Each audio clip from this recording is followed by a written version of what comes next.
Hello and welcome to the whatever day the dev stream this is. I just remembered that I haven't done all the things I normally do to let people know that I'm doing this. So I'm going to go do that right now. And then we'll get started. I forgot to post in the Discord. And I got to invite myself to join the stream. So we'll go ahead and get that sorted out.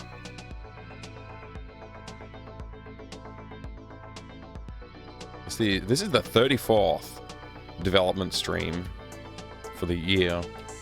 34th ever development stream on this channel. It's a 0-day streak.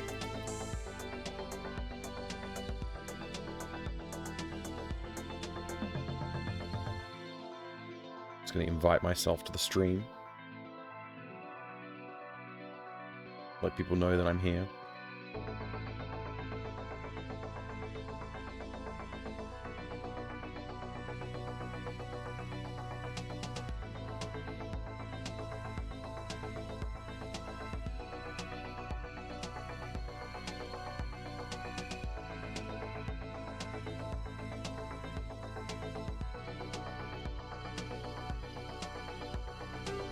Away we go. We're ready to roll. Let's do this. Good to see you there. Welcome in, Stalk for Water. Welcome, Refraction, BNU, Killick69, Ravana. Welcome in. Welcome in. Hope you're all doing great today. Let me click buttons like this. Hi. I'm ready. Sort of. Somewhat ready. I'm somewhat ready today. Yeah, so the focus for today, I really just want to try and do full puzzle implementation. There are a couple of things I won't be able to fully implement, though. Really sadly, I won't be able to implement the hamster maze because I haven't designed it. I also won't be able to fully implement the wire puzzle because I haven't fully designed that. I got some ideas. If we get time today, we'll try and work on the wire scanning puzzle.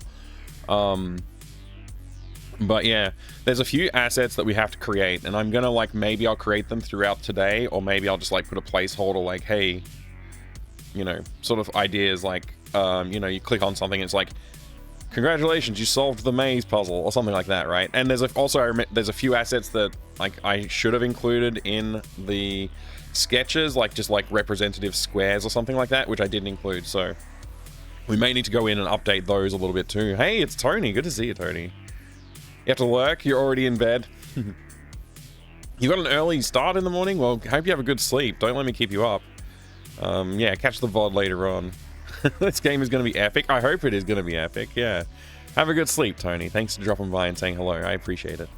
I'm going to drink some more coffee for a second while I think about what I'm going to do.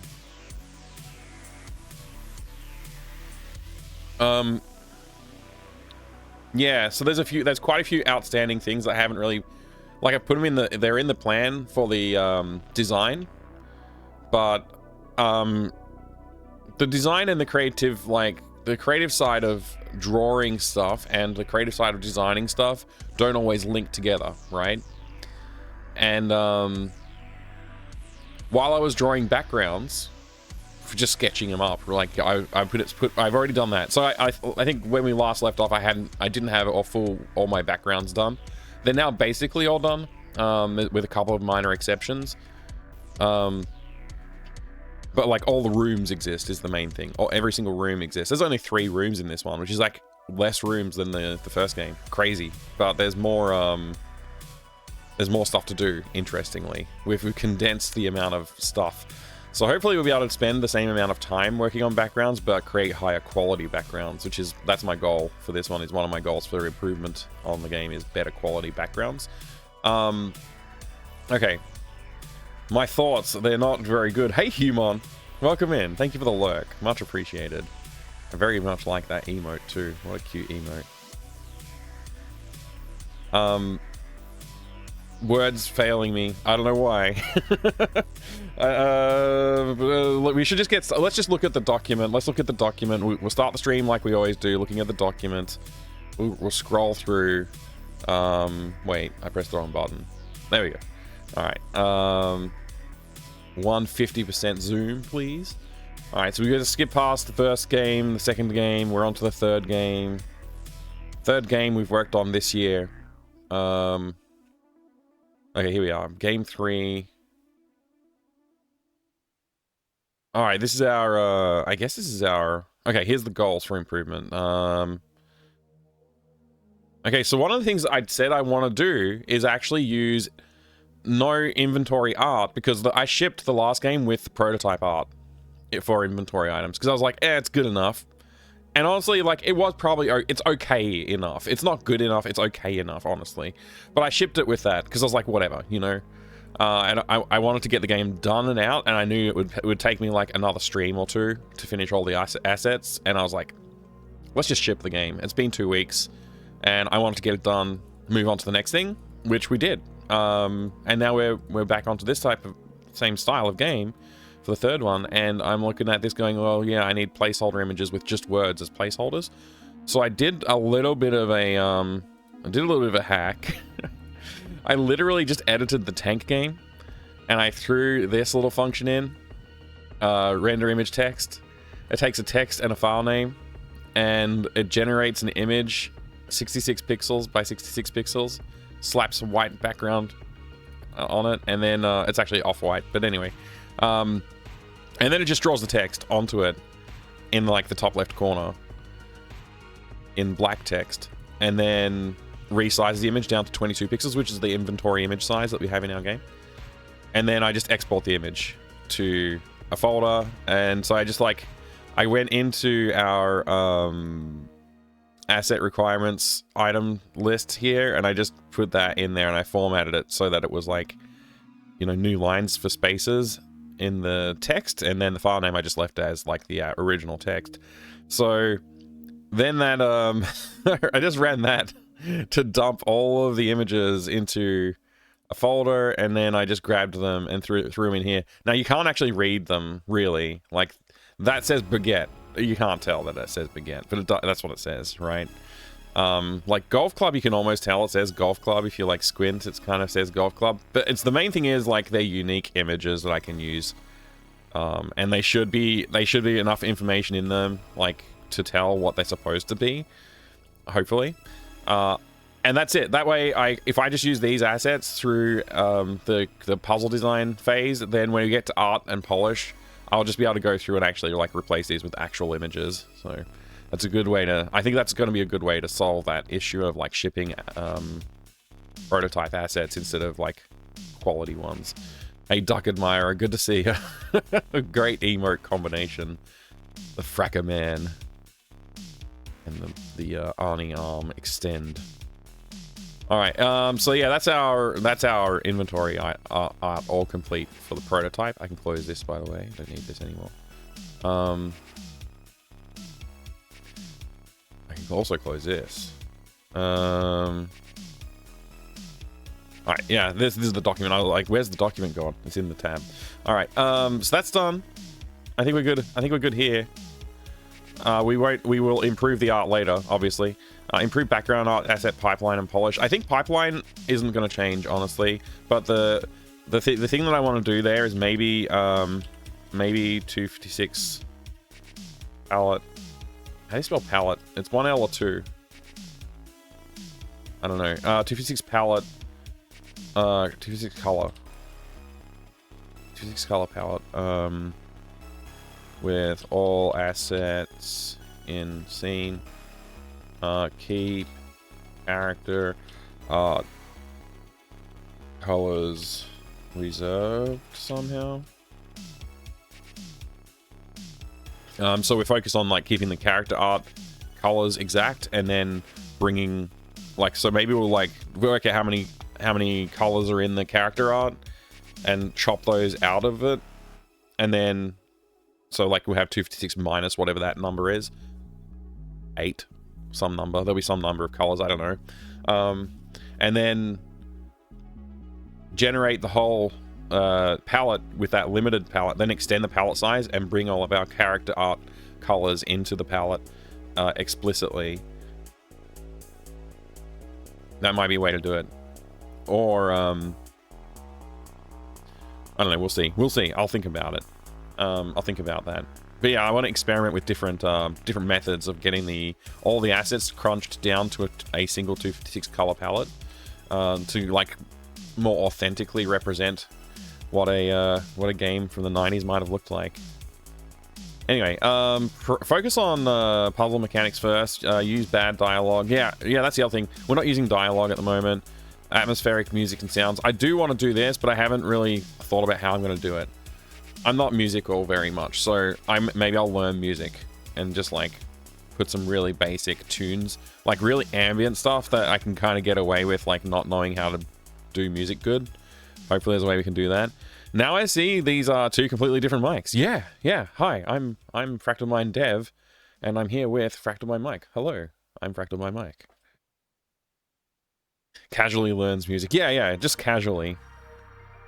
We'll see. Generic sound effects. I think we just want more sound effects. The last game didn't have like enough sound effects. I don't want to have too many because I know sometimes like in games where you're like, oh, if you click on a thing, it like makes an annoying sound. It's like not that annoying if it happens like once in a while, but if it's happening like 10 times in like 10 seconds, it gets very annoying. Yeah, you know that mic guy, Refraction?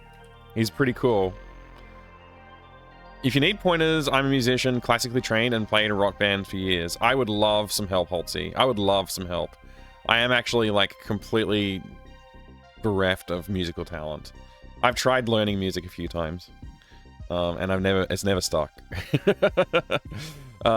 Specific sound effects for certain interactions, typing on keyboard, turning on machine. Yeah.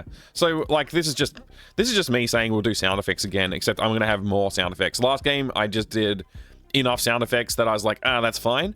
But like, we could have done more. Like, we could have had a sound effect for picking the catnip. We could have had a sound effect for like cooking food, stuff like that. We didn't really do. Hey 007, welcome. Good to see you. Gonna be using Corel Draw as well. No, Deluxe Paint. I'll use Deluxe Paint if I'm gonna go back to an old 90s program. I'm gonna use Deluxe Paint. But yeah, I actually do have Corel Draw as well. But no, Deluxe Paint's definitely a more powerful tool. A more powerful tool in my opinion. And like that was also like they used Deluxe Paint to make like Monkey Island and stuff like that too, right? Like that's why his name's Guy.Brush. Guybrush Threepwood, Guy.Brush. Yeah. Does classically trained mean you learn classical music? They probably did, actually, Duck Admirer. When you're classically trained in music, I believe you do actually learn, like, all that kind of stuff. But I don't know. I'm not sure. Yeah, Deluxe Paint range cat.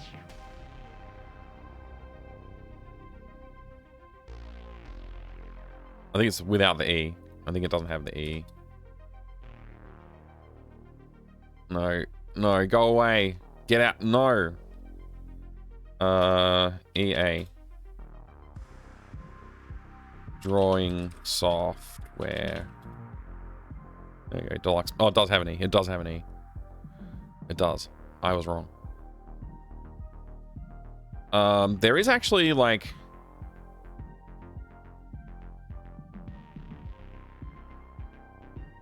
There is actually, someone has made a version that's like hosted, a web hosted one. I've not tried playing with it fully, but yeah. There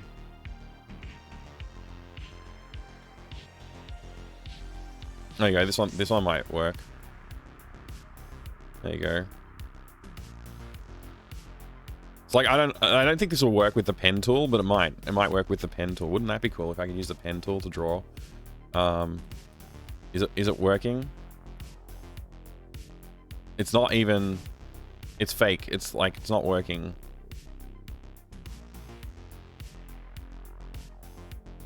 Maybe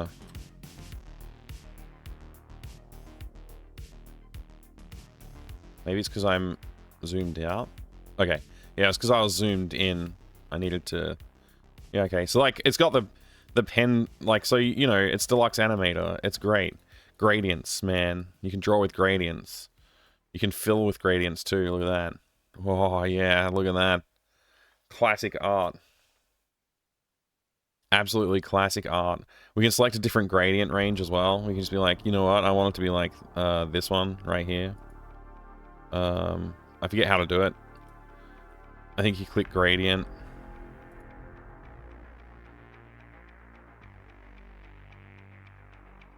I forget how to do it. It probably tells me how to do it, but I don't know how to do it like that. cancel. I forget how to do it. There's a way to do it. It's also got perspective transforms. So I got to create a custom brush. So I guess I'll do this. Now I have a custom brush. Now I can do a perspective transform. And I forget how it works. Is it like arrow keys or something? There you go, page up, rotates it. And then if I draw with this perspective tool, you can see it like vanishes into the distance down there. So I can like, you know, oh yeah, we're drawing with perspective now. And you can imagine if this was like a tile thing, this is a pretty powerful tool to use in like the 90s. If you wanted to draw something with perspective, you can like slap down some perspective brush stuff. Pretty powerful tool. Pretty powerful tool. I think it's escape to, yeah, release my cursor. Good. Yeah, Deluxe Paint. Very, very powerful tool. I used it when I was a kid. Honestly, I don't remember all the controls and stuff. I'd probably have to like read a manual or something like that. But yeah. Anyway. I'm just gonna use Krita to draw my art actually. And MS Paint or GIMP. Probably GIMP for I could use excuse me. I just like breathed in a little bit of like saliva or something. Didn't feel good.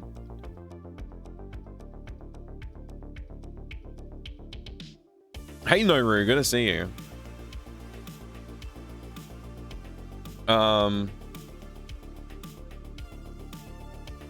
One room that scrolls would be nice. I now have 2 rooms that scroll. We already have 2 rooms that scroll, so which I'll get to now. I'll get to that in a second. Just reviewing. I'm just doing a bit of catch up. It's been a few days since we streamed.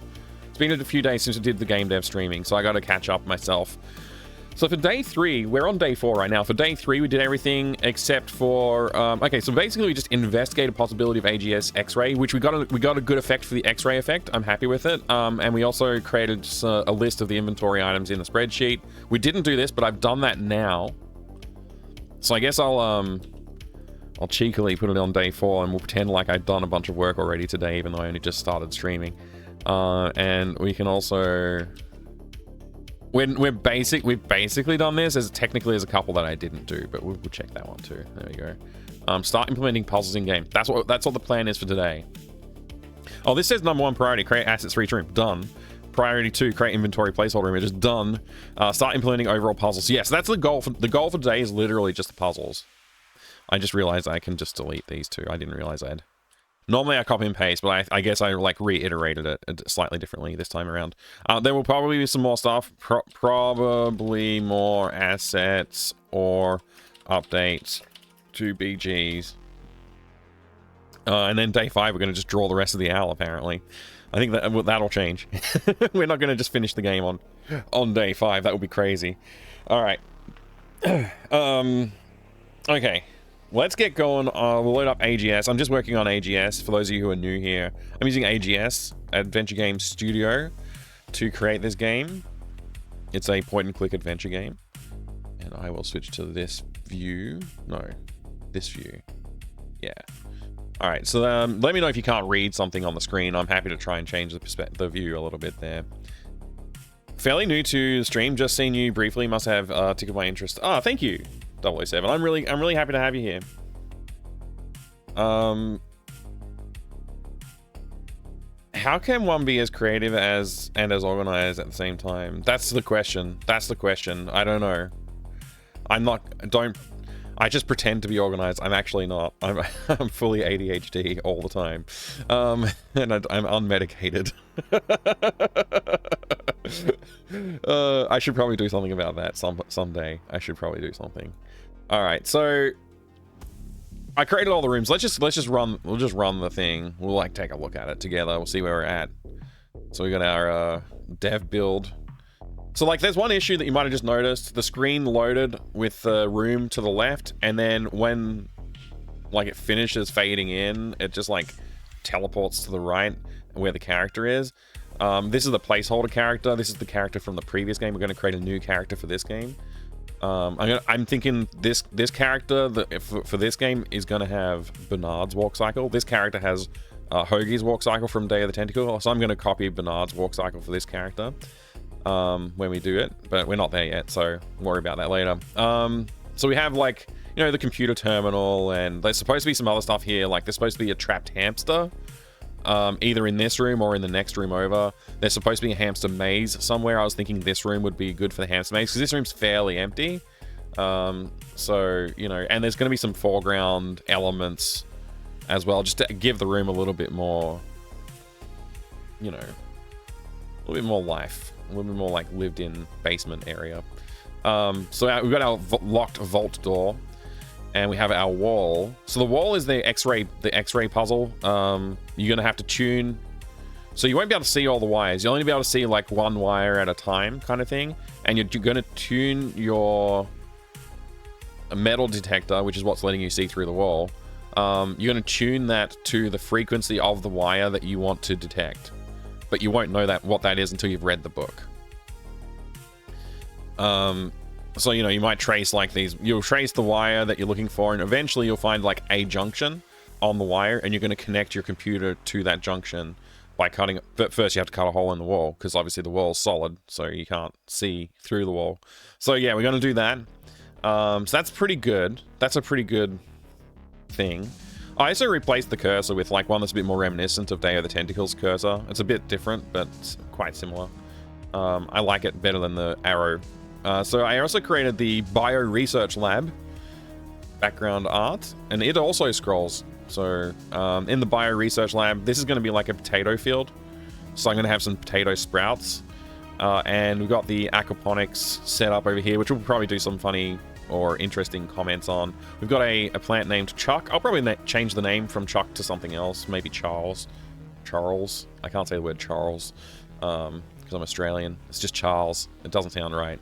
And there's a clock, there's a strange banner on the wall, and there's a bunch of other crap here. One of the things that I added, this is what I was getting at when I was talking about, like, sometimes when you're drawing stuff, you just get a little bit more creative or, like, think it a little bit differently. I had no plans to do, like, this plant, for example.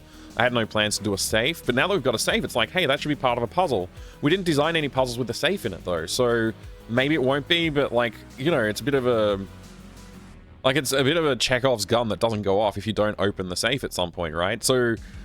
I'm going to think about moving some puzzle elements around, or maybe adding a new mini puzzle in here to deal with the safe, just to make that more interesting. Maybe that will have like the password to access the computer on it or something. So there's like one more step before you can get into the computer. You need to get the password from a safe or something like that. Yeah, it's a reference. This would be a reference to, I believe... in Maniac Mansion, there's a man-eating, not a man-eating plant, but there's like a carnivorous plant, and I think its name is Chuck. I could go back and play Maniac Mansion to confirm that.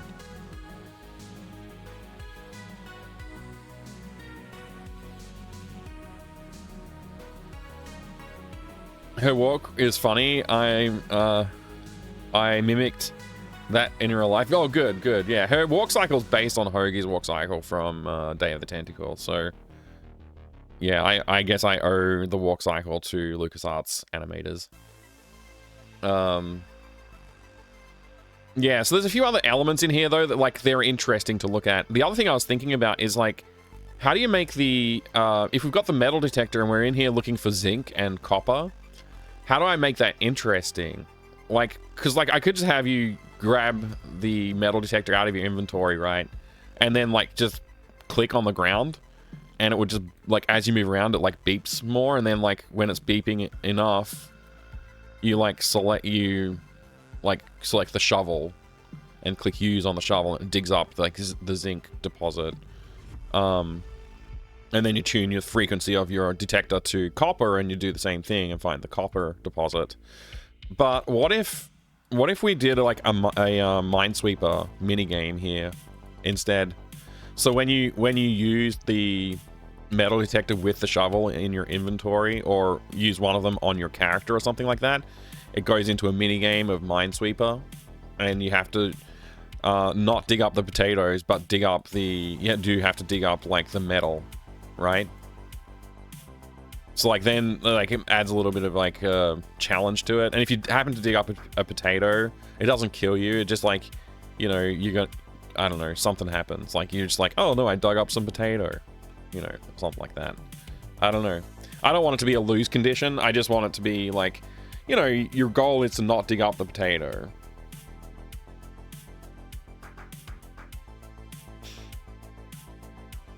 A mean green mother from British royalty. Oh, I get you. Yeah. I don't know. Maybe I'll think about the plant name later on. I'm not really concerned about it at the moment.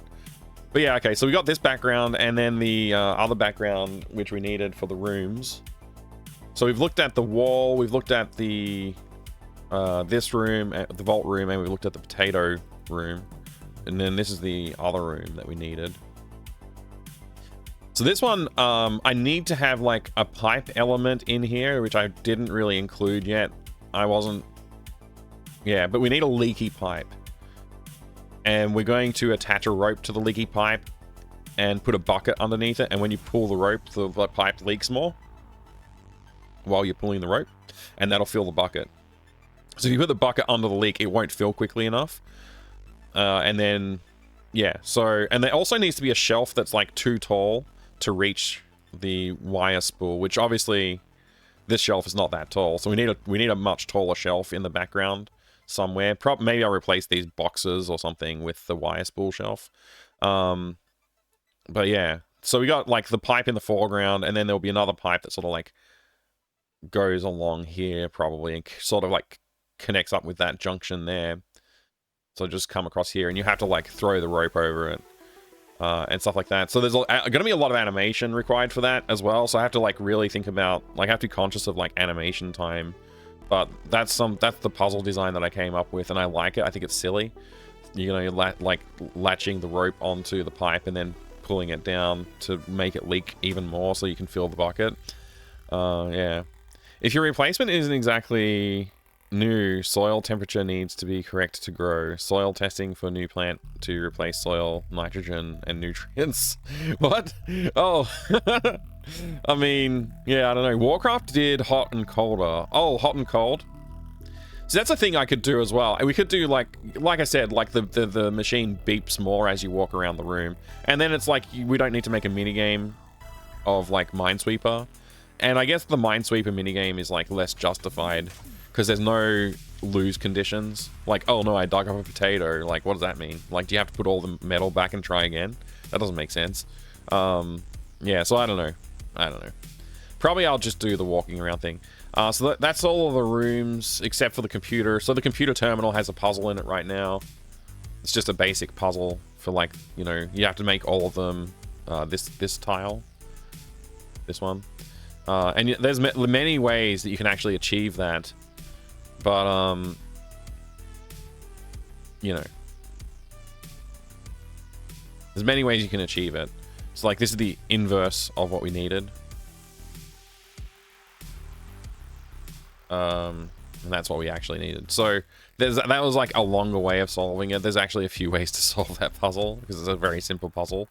But, yeah, that's all of the rooms. So, what's missing is... At the moment, the only room that's missing is the maze puzzle for the hamster. And I haven't really come up with, like, the design for it yet. So we may want to spend some time doing some design work on the hamster puzzle. And we need to work out how to lay out this room so it's more interesting. I want some foreground elements in basically all of the rooms. But especially in this one, because it feels very bare right now. I think what we'll have is the hamster will be trapped probably here. And we'll shift the wall part like just a little bit across because we need a shelf that's collapsed and sort of like the hamster tunnel has been blocked off because of the shelf collapsing. And we need to rescue that hamster and like, you know, use it to solve other puzzles, which will be the hamster maze. And I'm not sure where the hamster maze is going to be, honestly. Maybe it's worth putting it in the bio research lab. Might make sense to put it in there. At the moment, I filled it up a fair bit, but, you know, we could easily get rid of that shelf and turn that into a hamster maze. I think that makes sense. But what makes more sense, actually, what actually does make more sense is the hamster maze should probably be in this room. So maybe the hamster maze and the hamster tunnel will all be connected right here with the shelf collapsed onto it. and that's what we'll use. So yeah, I think that's what we'll do. And then that leaves this wall to be fairly blank, because we do need the blank wall for like this puzzle. Like, it won't be completely blank, we'll put posters and stuff on the wall as well, but for the wire puzzle we want to have that. So anyway, it's time to we gotta just start doing importing of assets and stuff to implement the game. So we're gonna try and implement the full puzzle up to a certain point, and that point will be like basically, oh, we'll take a look at the puzzle dependency chart as well, so we can fully encompass the entire game in our brain. This is the puzzle dependency chart which we put together, I don't know, day 2 or something.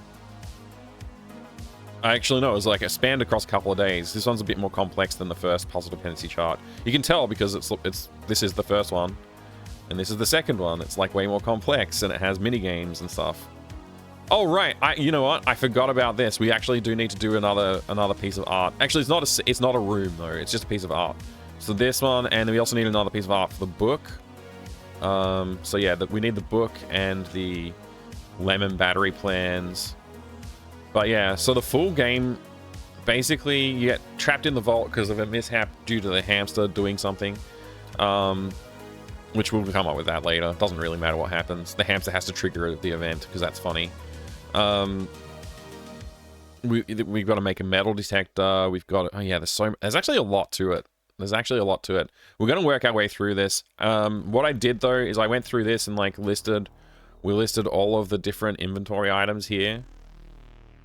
And then I went and created those images. So we're just going to import those images into the engine now as items and objects. We'll do it as both.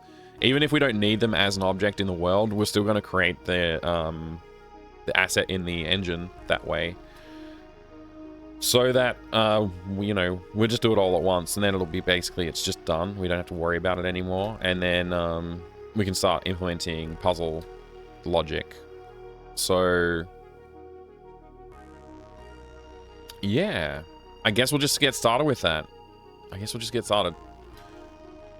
If you weren't here for any of the puzzle dependency graph review that we did, I apologize. I'm not going to go through. I just realized how much of work it would be to review all of this in one go, because it's actually this is a much chunkier game than the first game.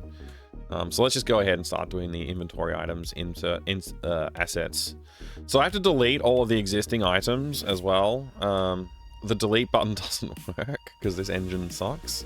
So you have to just delete this item and confirm deletion. It's very fun. It's a very fun mini game in itself, just to delete all of the inventory items.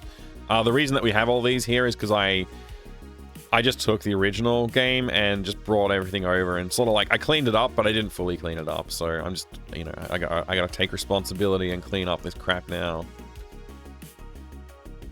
There's a lot of crap to clean up.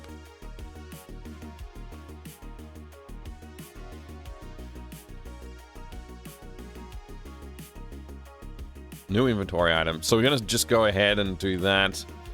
So the description, new inventory item. We need our list, but I know the first one on the list is bucket. And we need to call it iBucket. And player does not start with the item, and it is gonna be... Okay, so we need to delete all of these too. Delete. Okay, import new sprites. Enhance the room assets, inventory. We're going to take all of these, except for these two, because those are already there. Open that. No transparency. Import all. So yeah, you can see, like, you can't actually read that says bucket. You can kind of tell it says bucket. We're just going to go with it. Mouse cursor image is also, I guess, gonna be bucket. So we're just done. Okay, there we've added one new inventory item. All right, let's bring up the list. Okay, rope is next. Rope. Rope. There should be, honestly, they need, like, this needs an automated import as well. This is ridiculous to do it this way. Like, whatever. I'm not going to complain, But I am going to complain a lot. I'm going to complain a hell of a lot. Is that rope? This is the problem I'm having, is I can't tell which image is which. I think that's rope. Probably not rope, though. Let's see if we can find rope. That says mop. Oh, there's rope. I found rope. That's definitely rope. Okay. 146, eh? Okay.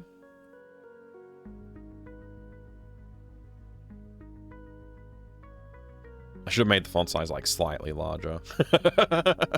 But I just, I really wanted it to be, yeah, anyway. Maybe I could regen them with like a slightly larger font before we go too far, but we've already done 2 items. Hey, no worries, 007.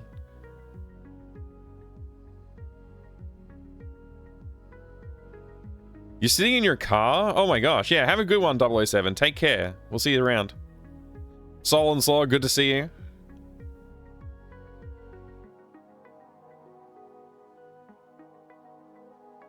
All right, we'll just keep on going. What do I do here? Do I regenerate the assets so it's like hopefully slightly easier to read?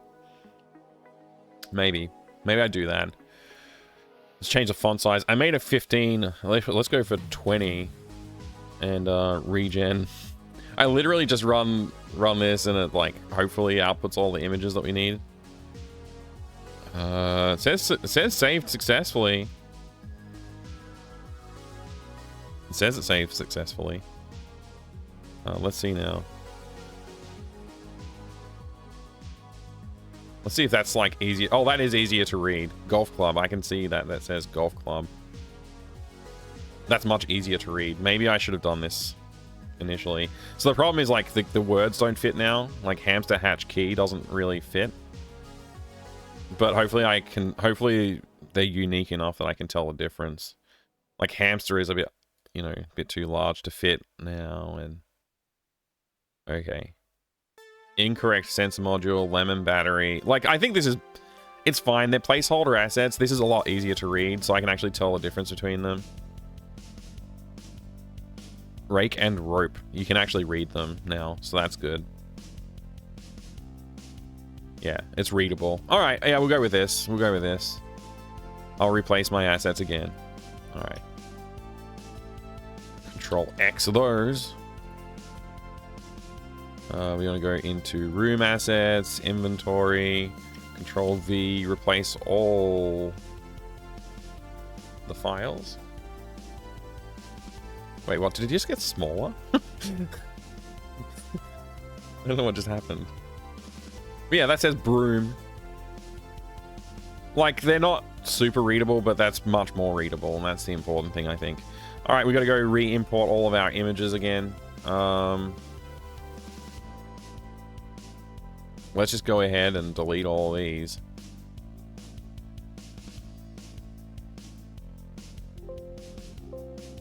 We couldn't delete those two because they're already in use. You know what? I'm just going to delete them. We'll just delete these and start again. We only did 2 items. We barely did anything. I'm glad I made the call because like that's going to be so much more usable. New inventory item. Inventory item, we'll call this one bucket, and it's eye bucket, and delete these, and import everything except for those two. No transparency, import all. Okay, bucket it is. New item. This is going to take a while. This is something that definitely should just be automated. Like, I should be able to just drag and drop the images with the name. Like, if I have the image named what the item should be, it should just generate this, right? In my opinion, this should be something you can generate. Hey, TV Prime, great to see you. It's going okay. It's going okay. We're just in the midst of...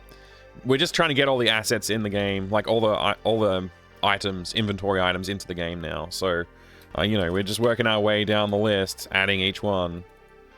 eye rope. Yeah, this is one of those tedious tasks that definitely should be automated. Rope, there we are. 146, same number, huh? Alright, we're done with that. On to the next one. New inventory item. We've got to flick back over here and go to filled bucket. Bucket filled with water. Eye bucket. I'll call eye filled bucket. There we go.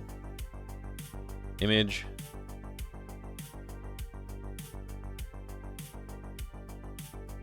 Bucket. Filled bucket. There it is. Use this sprite.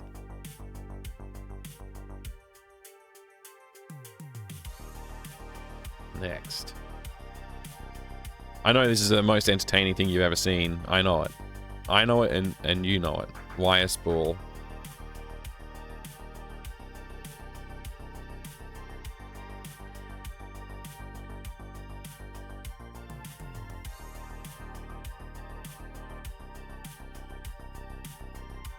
All right.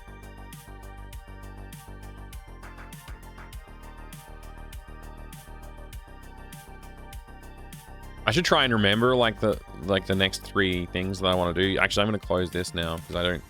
What did I just click? I don't even know what I accidentally clicked just then. Close that. We don't need that open. Okay, wire spool, lemon battery, blueprint, data splicing cable. Okay.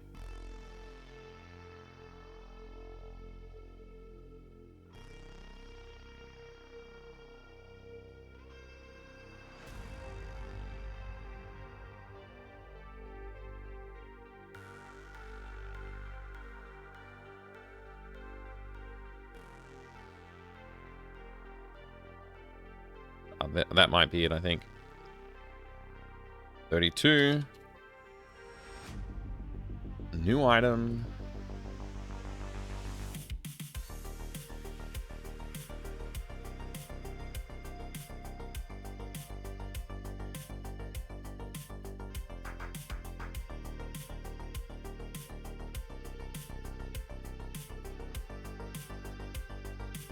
Well, these would be alphabetically listed, but they seem to be semi-random. I don't know. Wait, I just saw it, and then I scrolled, and now I can't see it. Oh, data splicing cable. There you go. 22. They are alphabetically listed. I just didn't see it for some reason. Right, new item.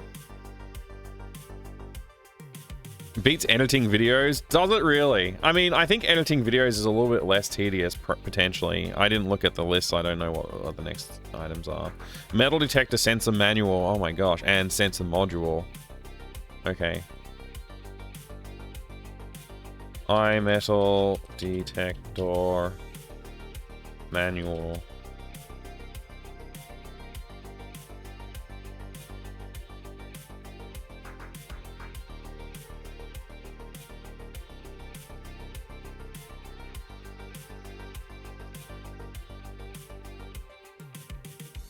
That must be it there, I guess.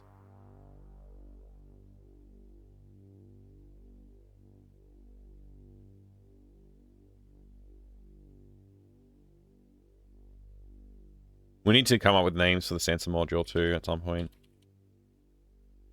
We need cool model numbers and stuff.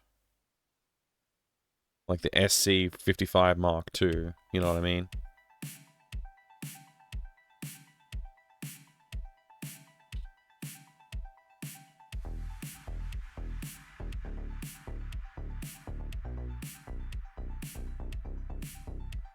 I keep drawing a blank on like what the next thing is. Incorrect sensor module. So this is a red herring object that you can pick up, but you can't. It's like technically it's not. It's kind of like I don't know. Anyway, we're just gonna call this incorrect sensor module. We're just actually gonna call this one sensor module. You won't know that's incorrect.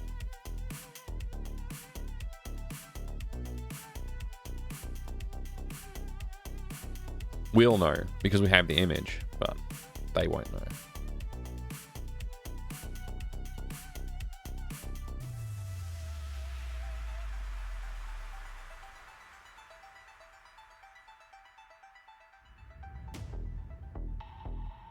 Did I just bump my sensitivity button? I think I did.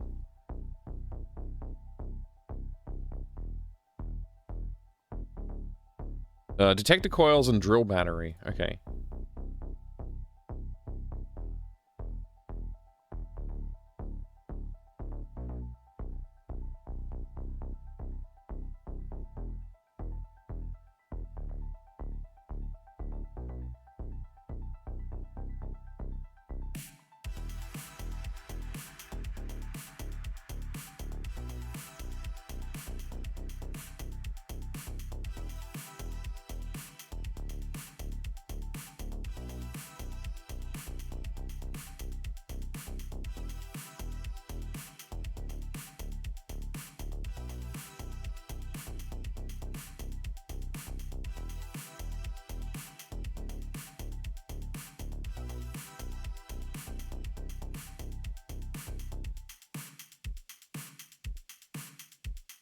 Oh, gotta look at the thing again. Potato key.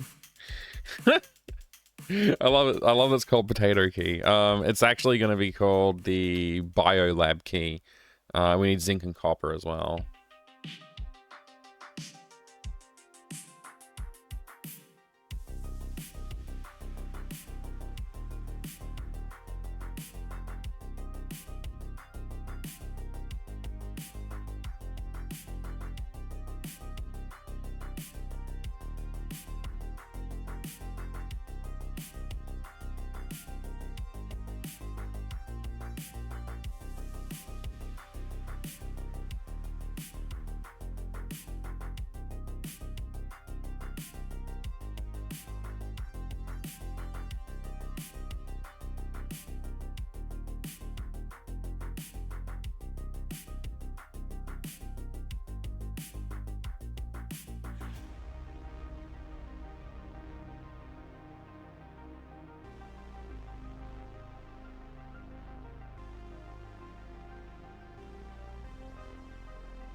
Sharpened cookie shard, broom, mop, shovel. Oh my gosh, all the detector handles. I'm going to regret having all these detector handles, aren't I? Oh no! Fosto, welcome in as well. I don't know if I said hello earlier. Hello. Good to see you. I already want to take a break. This is so tedious. Like, this is definitely something that AGS could improve. Like, they need you need a workflow for all this. Like, there should be a workflow to make life easier for you when you're doing stuff like this. Like, I don't know if, like...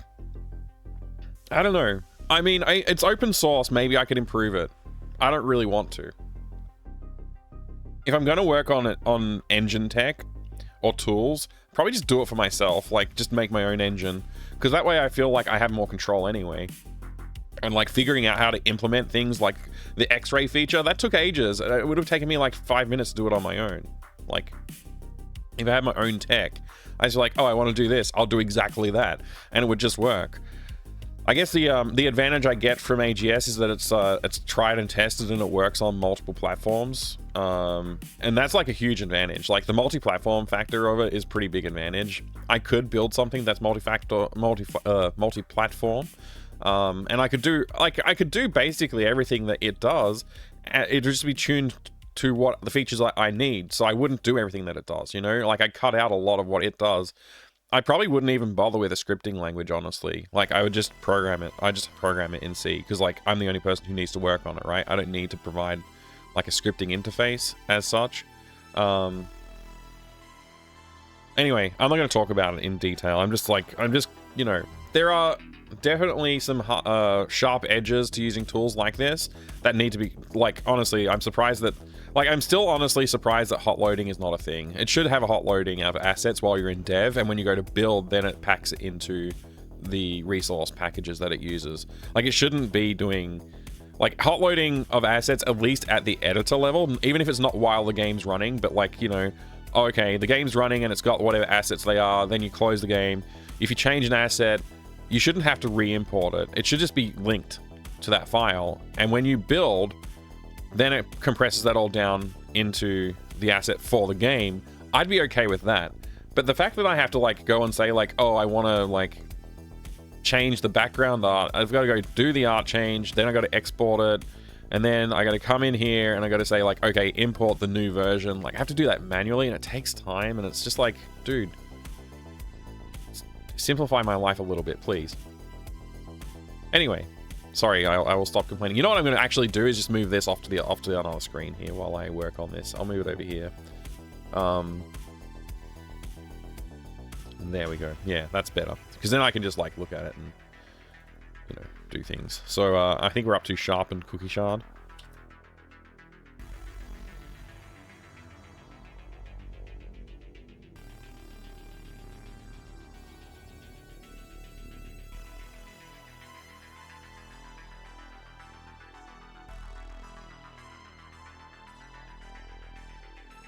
Oh, that's it. Sharp cookie. Use this sprite. There we go.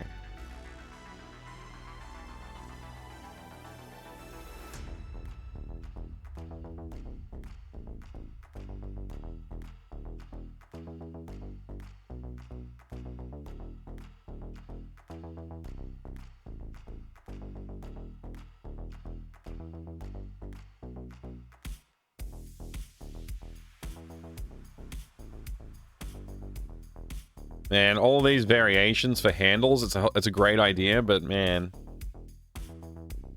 I don't know.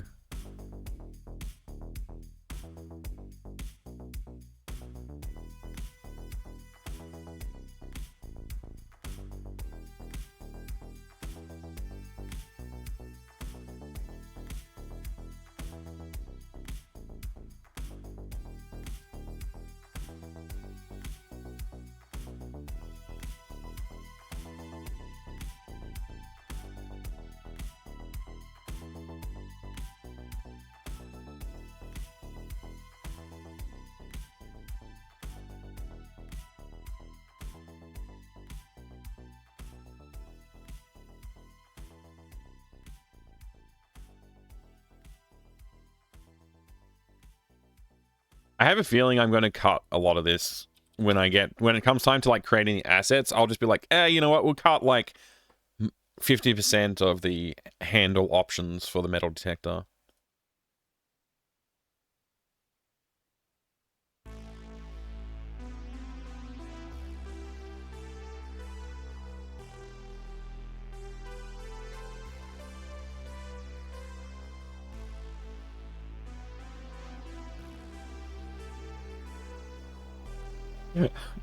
I don't know where would the baguette exist in this world.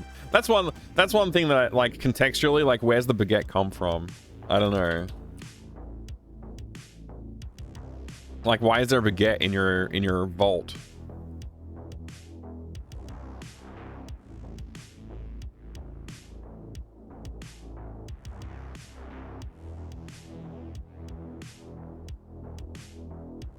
Hold on, mate.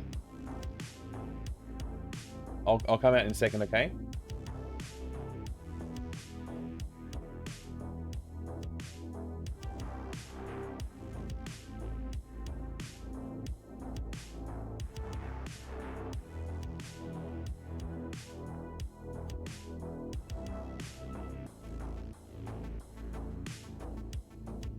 All right.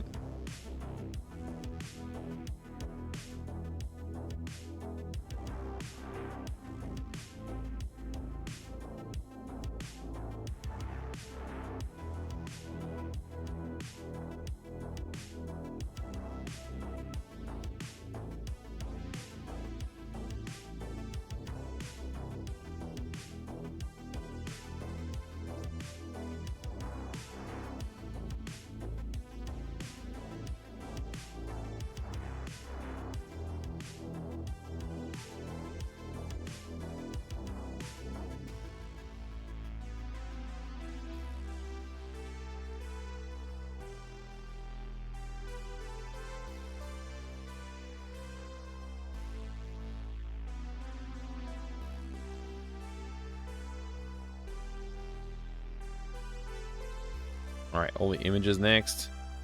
What do we say? This one uses rake.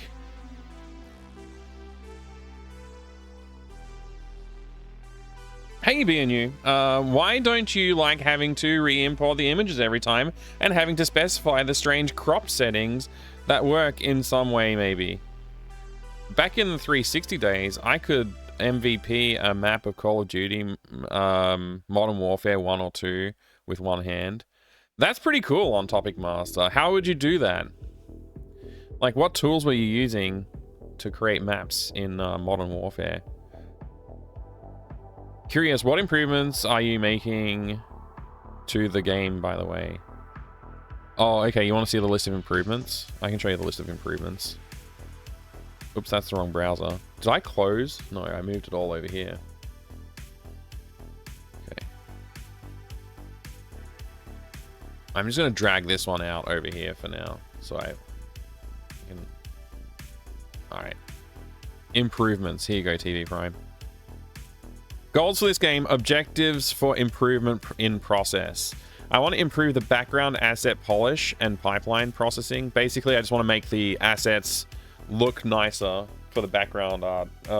And like consider making them look more authentically like 90s look, but without them getting too rough looking.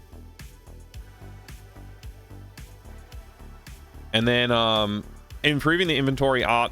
What my process improvement here is just using words as placeholders instead of having art as placeholders, because in the first game I drew a bunch of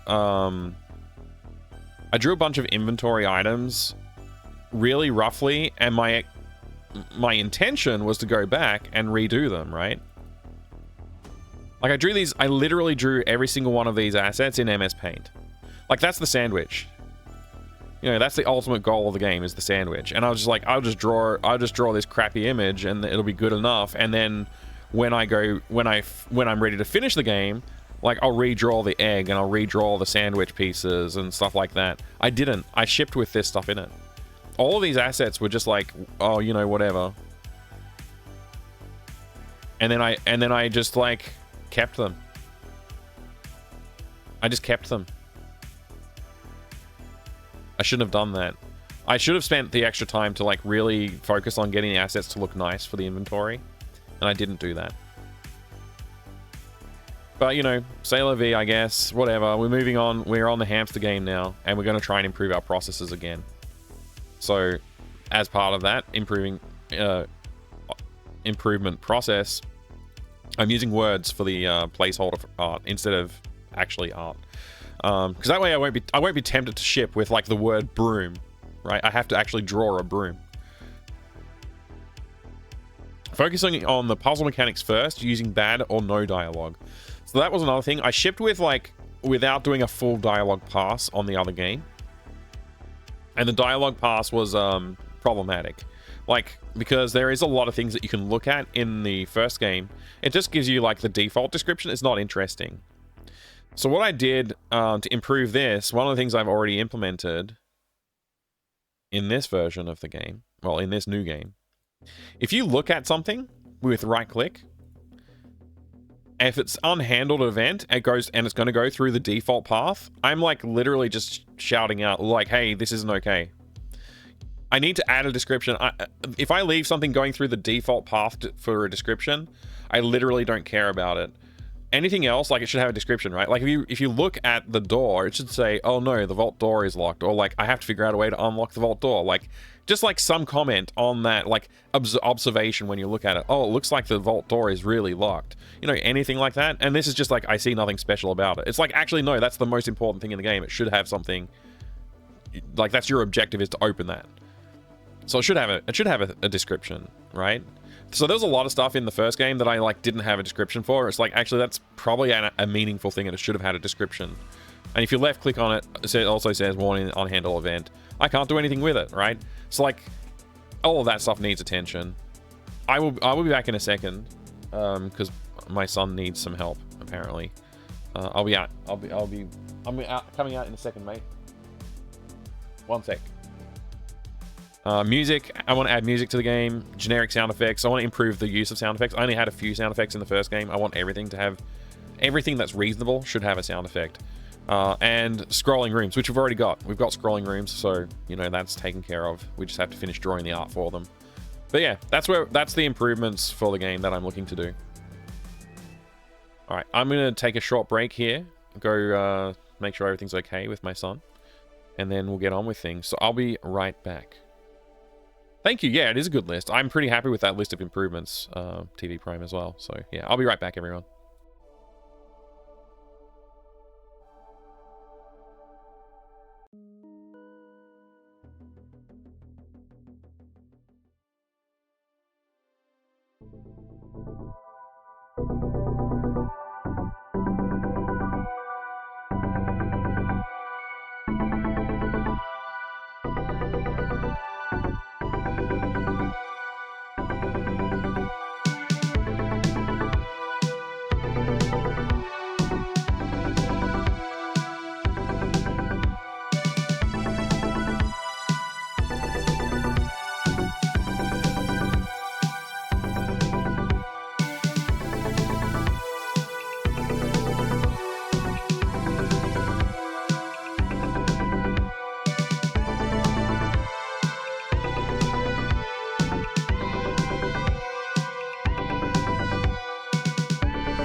All right, sorry about that.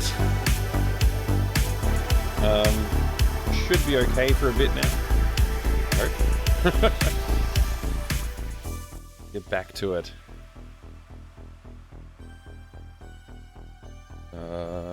This one, I think. Yes, okay. Alright, yes, so we just left off looking at the list for TV Prime there. But that's good. I think we won't look at the list again. If somebody else asks about improvements, I think I'll just say, stuff. I don't know. Anyway, we're going to go through each of these and make sure that they each have their image allocated correctly. Hockey stick. Baguette.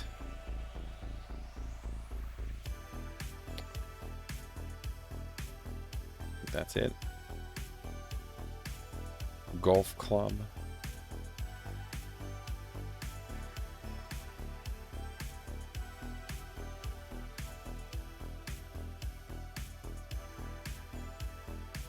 Lightsaber.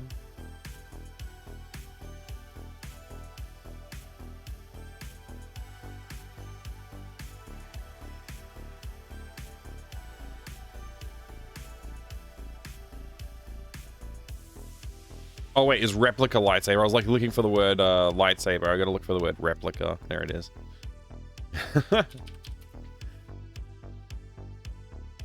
Croquet mallet.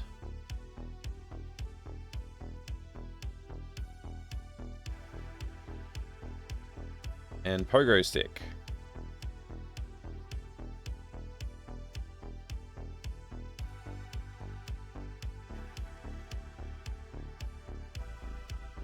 Okay, so that's all the handles handled.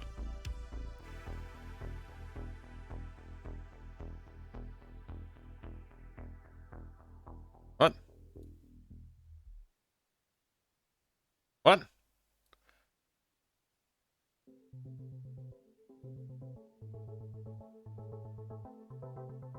Okay, screwdriver. Is screwdriver one word? It is now.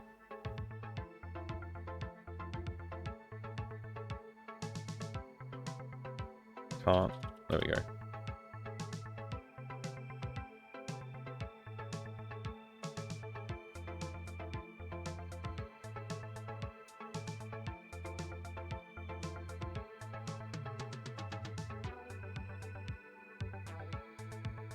Hamster hatch key. Okay.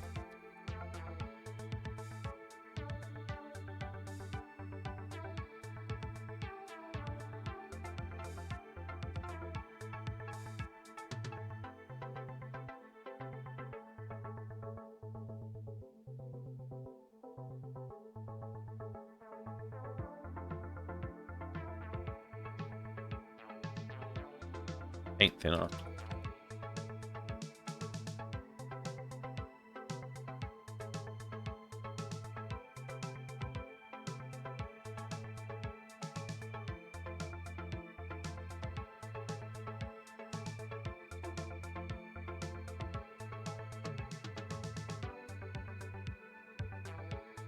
I'm getting hungry, annoyingly. This is bad timing.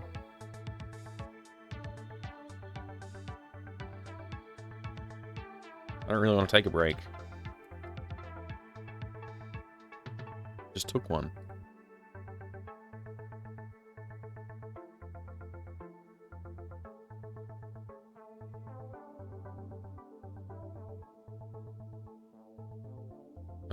Super hardened cookie shard.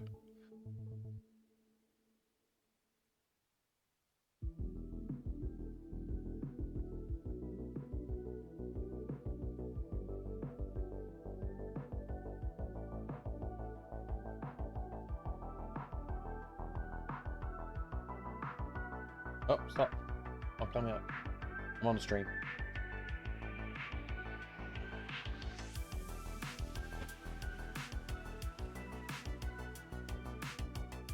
I'm gonna have to take another break.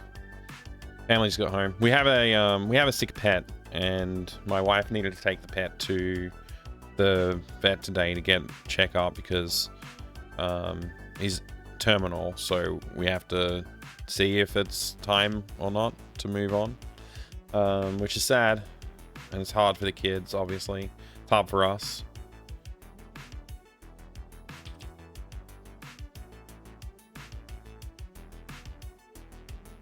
But, you know, we're doing what we can.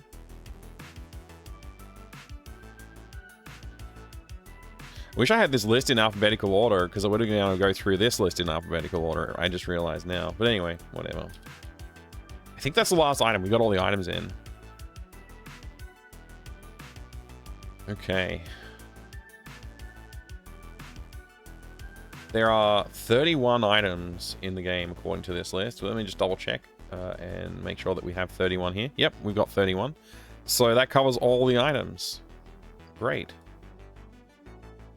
All items covered.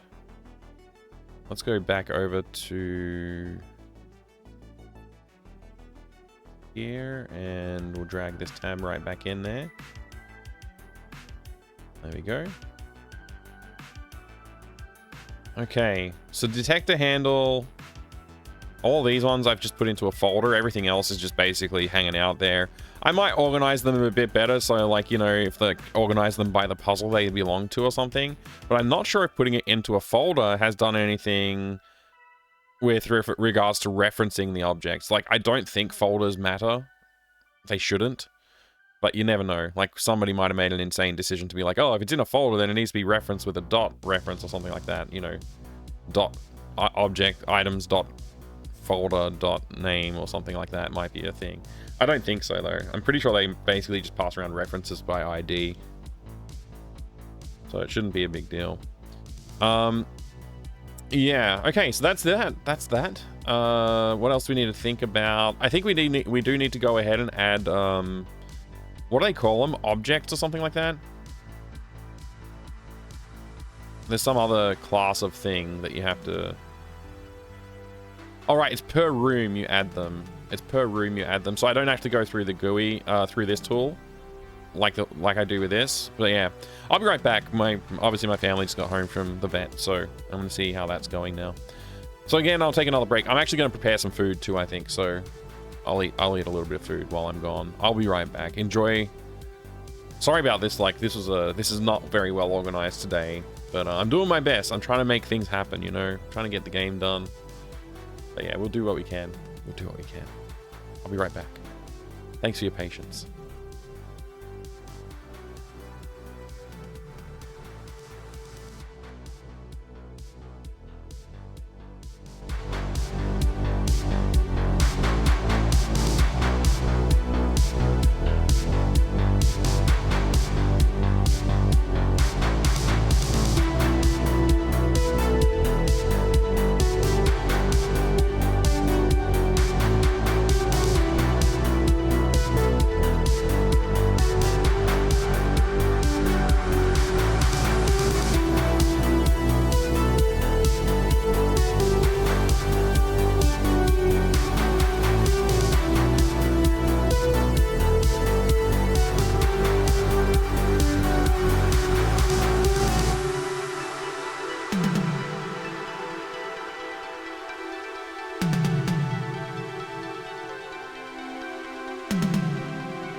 All right, once again, I'm sorry for the delay there, but we're back.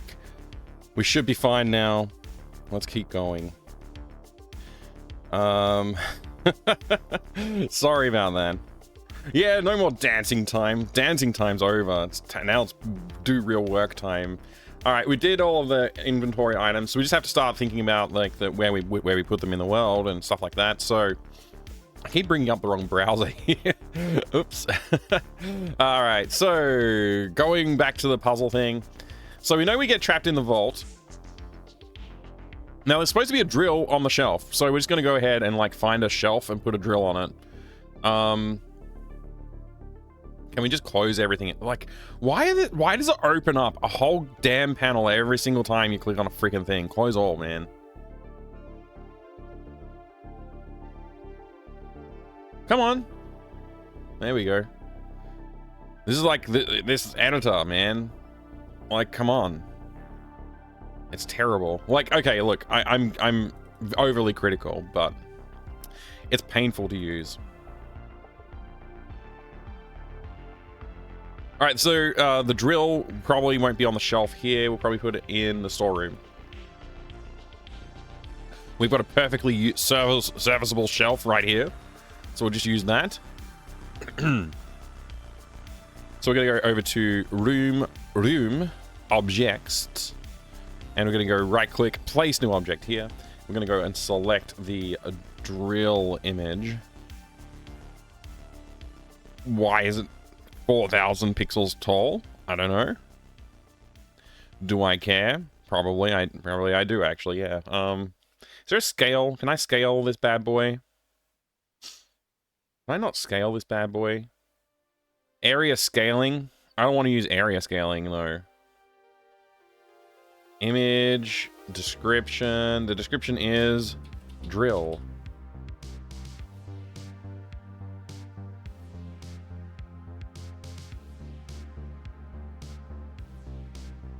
Oh, drill. It doesn't really matter where it is, honestly. It doesn't matter. That's perfectly fine. The more stuff we have to cram in here, the more stuff we will cram in here. It doesn't really matter. This is all just placeholder while we get the game puzzles worked out. So when you click on this, it needs to collect it. So we're going to go ahead and put in the interact object, and we are going to use the player interact. Player interact gives us an inventory item, which is the iDrill, and it's going to interact with the oDrill object. And the coordinates we must walk to are, I guess, right there. And the facing direction is optional, so we'll just leave it. We'll leave it optional. Let's just read this. Let's go ahead and read this code for player interact, which is in the scripts global script. Player interact is defined right here. Okay.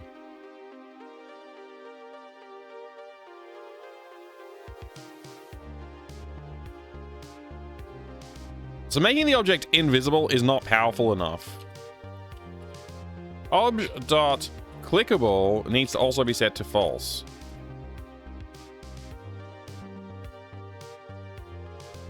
I think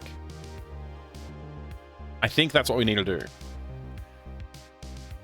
That might introduce some issues later on. I don't think that's compatible with the previous game, because there is some instances where we toggle the visibility of an object. Anyway, I'm gonna leave it here. We won't think too hard about that. Done. So now, in theory, we have like the first item added to the game. The first item in the game world. The game world is no longer empty. Hey Proton, good morning. Good morning to you. Okay, call this drill. Let's get it. Okay, it's gone. We got it. It's now in our inventory. Why is this position like whack?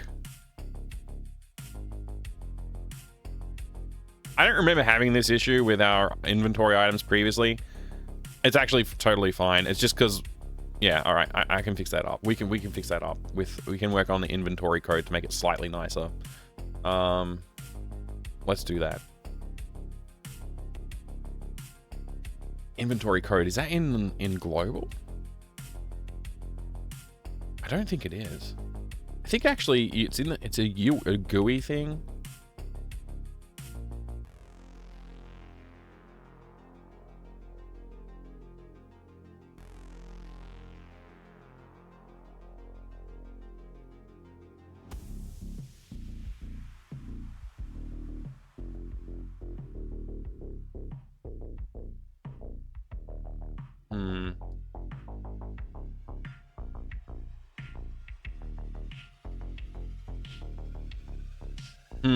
I'm not sure. I'm sure that's something we can fix. I'm not going to spend any time on it right now. We'll fix it later. Who cares? Okay. Ignoring that.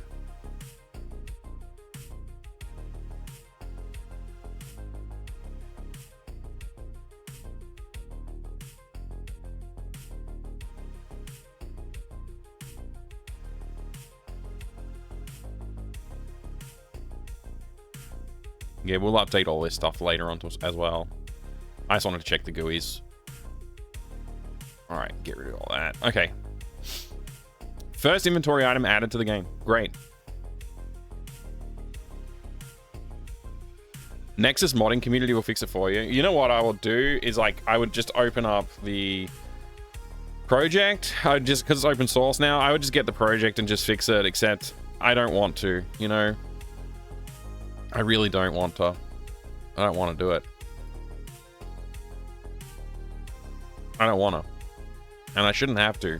Honestly, they should fix it themselves. It's embarrassingly bad in some cases. Embarrassingly. I'm being harsh. It's true, but, you know, take some pride in... Like, if you're going to make an editor and put it out there for everybody to use and it's this old, like, this thing's been around for so long...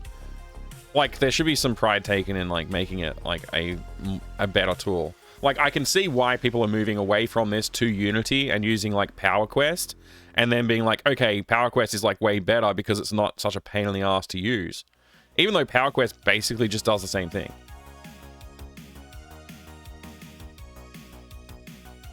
Anyway, I'll stop complaining. I'm kind of at a bit of a loss. I gotta go look at the chart here. We just gotta slowly put things together here. Find cookie jar with hamster key in the bottom. That cookie jar, it's gonna exist in this room. It's not clickable, but you know, the hamster. This will be. I don't know where it'll exist. I think it will be in this room though. The cookie jar. I think I'm gonna need to redraw this a little bit to, like, take into account some of these things. So maybe we'll start thinking about doing that in a second. But I'm not in a rush to get onto it right now. Let's just go ahead and put in...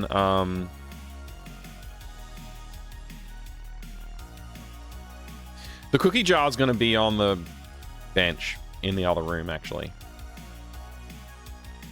Yeah. Yeah, I just decided. That's where it goes. It goes in room 1. Vault room. It's going to be on this bench here. So we're just going to add a hotspot for it.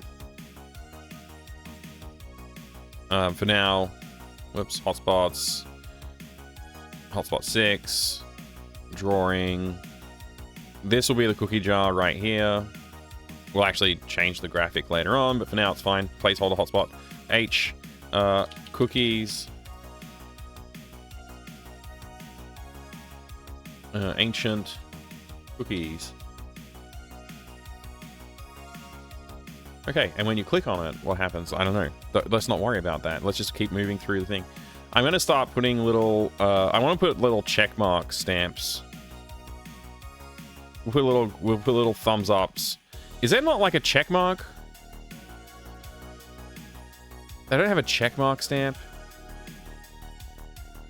I'll just use this stamp. Okay. So we're going to say drill, done. We're going to say cookie jar, done. Cookies are stale and can't be removed. Get paint thinner. Okay, so we need to put paint thinner somewhere. Screwdriver. Maybe we just start with a screwdriver. I was thinking maybe we just start with the screwdriver in our inventory. So let's do that. Screwdriver.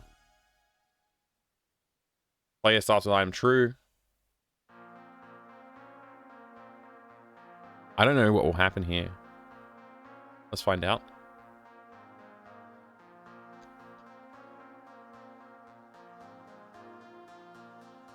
Yeah, that's what I thought would happen. Because the starting player is actually like the cutscene player, not this player. So maybe.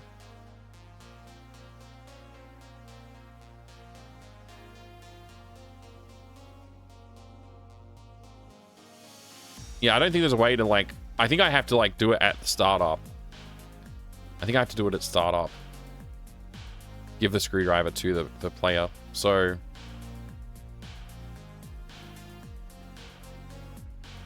I think we can do it anytime, but I'll do it in here.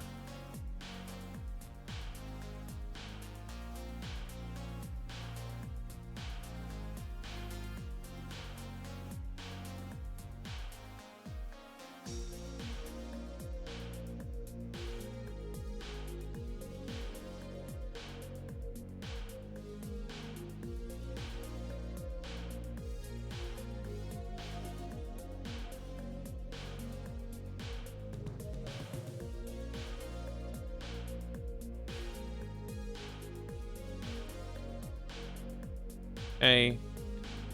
So then we start with it, so then we don't have to worry about getting it.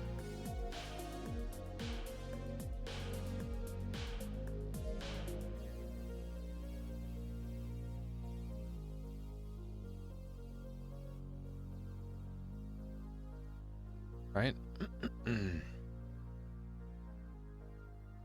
Done. Okay, get coils for metal. So we have to disassemble the microwave. We haven't drawn a microwave anywhere. We have no place for a microwave to be drawn right now. So I think that'll be on the left inside the other room. Inside the storeroom. Put it on the bench. So right now, the storeroom doesn't. It has a bench there, but it's like obscured by the pole. The what do you call this thing? The water pipe. But yeah, the microwave will be right here. So we'll just go ahead and add it. Hotspot. Microwave, hotspot. We use the same thing here. So we're just going to put a microwave right here. H, microwave. Microwave. Okay. Moving on. Let's go back to the Figma.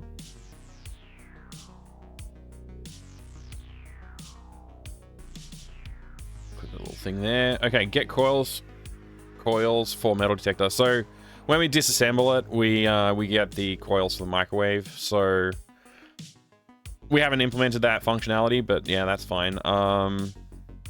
Get handle for metal detector. Options are all of these. So we just have to place all the objects around the world, basically, that you can pick up.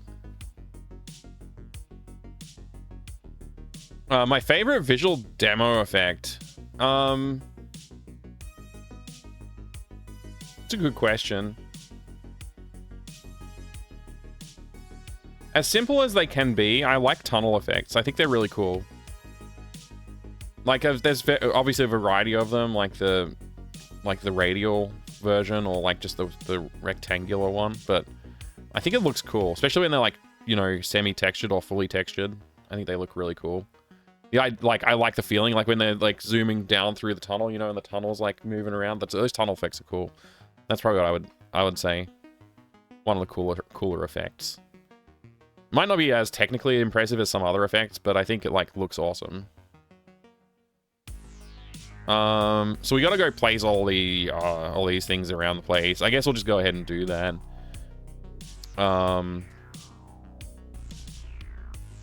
Annoyingly, we have to put code in each one of them. It's kind of annoying that I have to do that every single time I want to add a new object to the game, but you know, whatever. I guess we just bite the bullet and do it. New object. This is going to use the broom image. We'll just call this one the broom. And it can go where the broom is rendered in the background there. We'll call this broom. And the name of it is Oh Broom. And we add a new one. And this one is going to be hockey stick. And its image is going to be the hockey stick image, of course.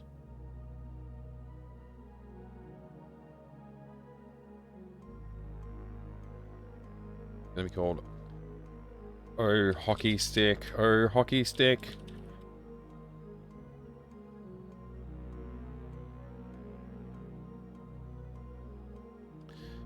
And what else do we have? Mop. Mop could go in here too. I think that might be a mop there.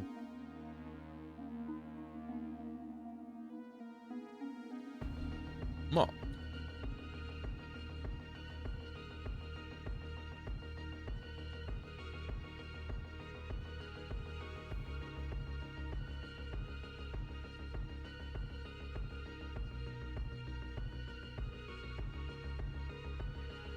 Yeah, Proton. Tunnel.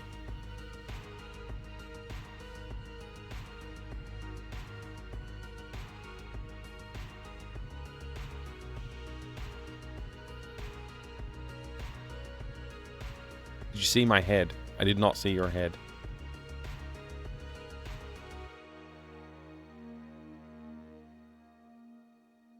Shovel. I guess shovel could also be in here. I'll put it on the other side over here.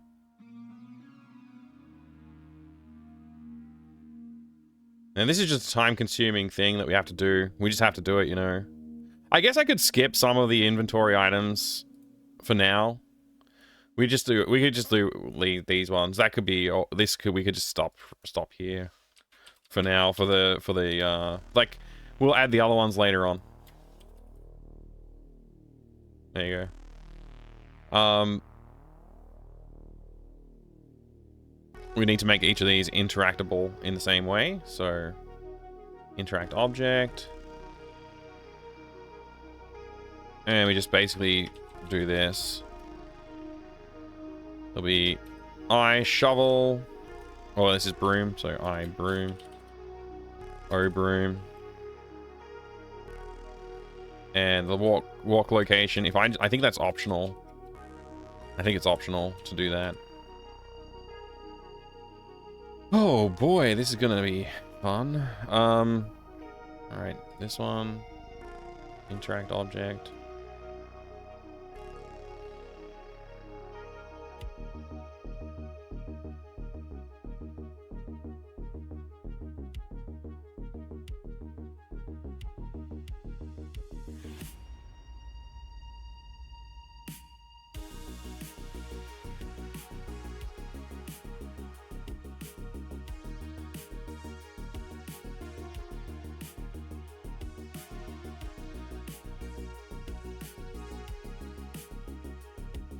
Hey, now we can collect a bunch of crap. All right, moving on. I'm not gonna do any more of those right now. We'll come back and do more. We'll just say put a little green thumb next to it. Find the manual for the metal detector model. Blah blah blah. All right. Yeah, we gotta find the model. We gotta find that. We gotta find it. So I don't want it to be in this room. There's like a lot of crap in this room already. I think it could totally be sitting on the desk. Or near the desk. Maybe put a little shelf near the desk. So let's go back to, oh yeah, you can't have, for some reason you can't have two rooms open at once, which I think is dumb. I think it's dumb that this is like, anyway, whatever. I'll stop complaining. I'm not going to stop complaining, honestly. I'll just keep complaining forever at this point. So what I'm going to do is I'm going to just erase half of the wall hotspot. And I'm going to erase half of it over this side too. Because we're going to put some stuff in there. In fact, I might want to go in and do some graphics changes to this in a minute. But for now, let's just put in a hotspot for the... Now, do I make the manual a pixel hunt? Maybe I do. I don't know. I don't really like it, though. I think that's dumb. I'm just going to make the whole shelf. There's like going to be a little bookshelf right here. Just a little one. H bookshelf. Bookshelf. of technical manuals. Maybe just call it bookshelf. When you look at it, it says a bookshelf of technical manuals. Maybe we'll just do that.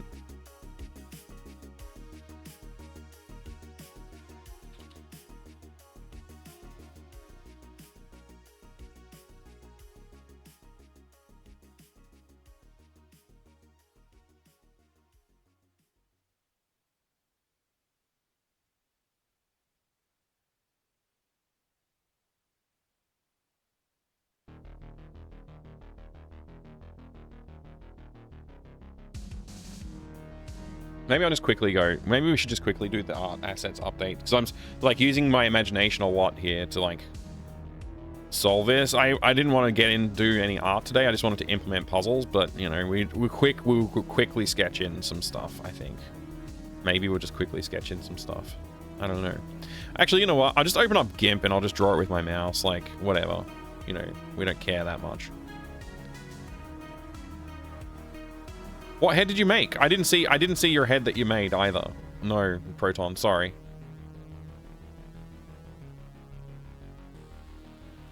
Open E-Drive. Oh god. Why do you fucking change? Like seriously. Excuse me, but seriously. Users. Mic. Documents. Hamster. Room assets. Vault. Vault 2 BMP? Wait, we already had a Vault 1. Oh, yeah, I did. Yeah, we did. Alright, Vault 2 BMP. Alright.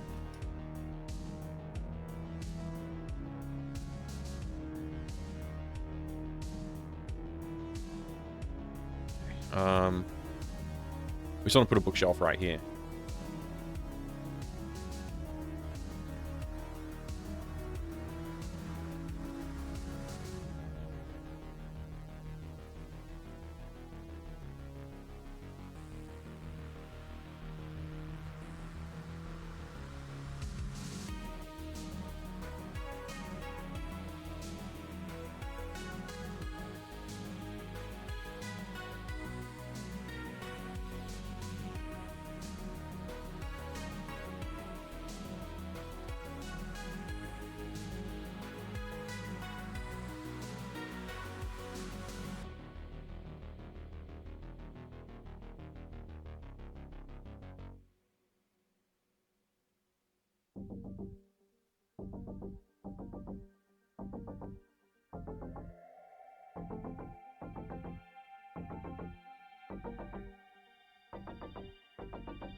Okay, that's a bookshelf. That'll do. I don't need to do anything else. That's fine. Placeholder bookshelf in, and let's go ahead and put in the hamster hole. Okay. Use a different color actually.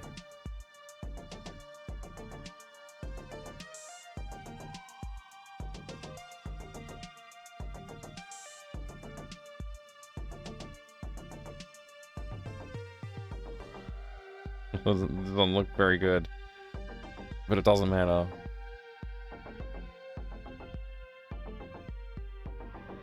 Do we need a little hamster in here too? That's a hamster. And the bookshelf needs to be collapsed on top of it, so hence the crushing.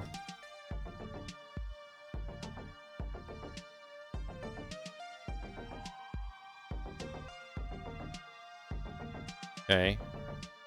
We'll just have the back of the bookshelf visible and the top. There you go.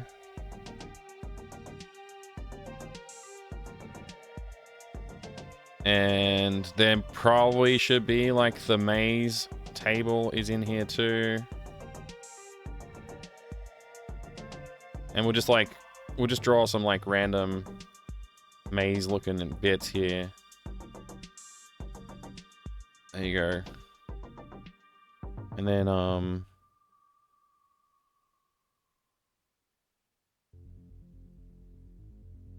don't know. This is like, you know, This is the hamster maze. I mean, the hamster tunnel that's being crushed, right? And the maze is here. And I suppose the table needs legs on it. Probably. Okay. And there should probably be some junk piled up on the ground underneath the bookshelf and like wherever. So let's just do some junk.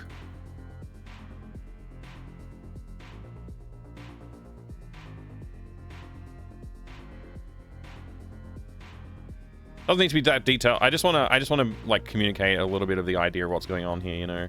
That color sucks. Okay.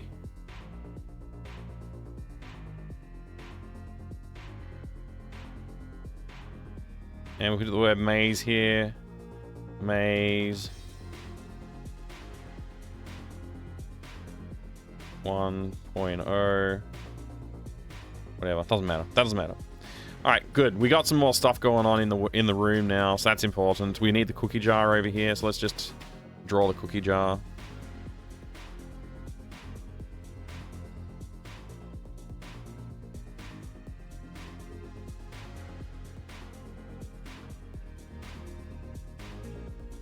And it needs to have the cookies in it, which will be this color.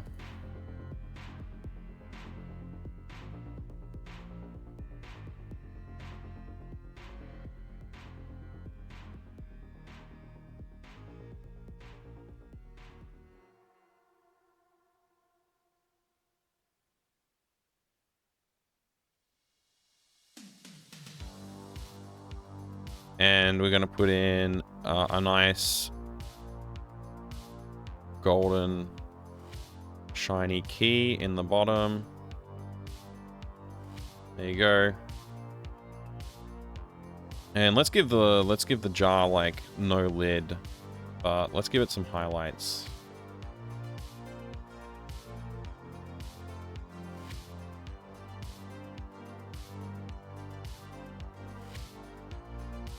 There you go. Jar. We've done a jar. We've done collapsed bookshelf. Okay, that's good. Control E to export. Export. Okay, replace. It's fine. Export. Okay, bring it back in. Change the main background. Room assets vault. Vault 2 with our changes in. Bam. Look at that. Now we can edit our bookshelf and make sure it covers the whole bookshelf, like so. And we can also edit our wall, fill in the area which we left reserved for the wall, which is this area. And we can, I guess we can just delete this edge right here. Actually, maybe that bit. There we go. And then we want to add a maze hotspot.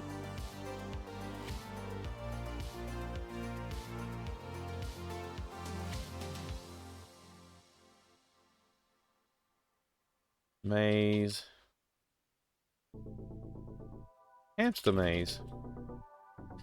All right. And then we're going to just chunk out that bit right there. We're going to put a new bit in. Did it preview for me? Awesome. I will have a look.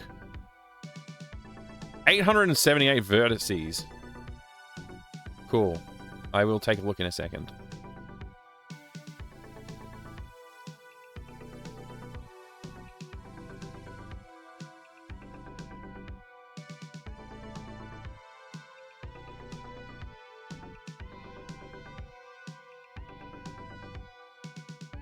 Hamster tunnel.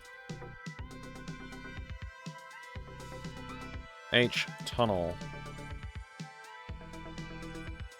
Let's do the bookshelf as well.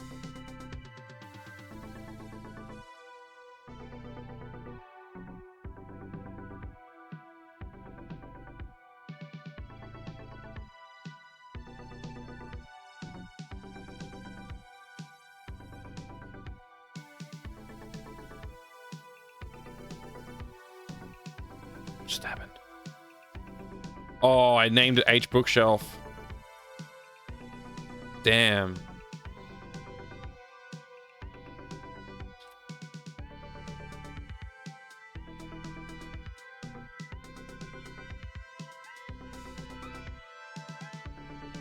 Hotspot 11.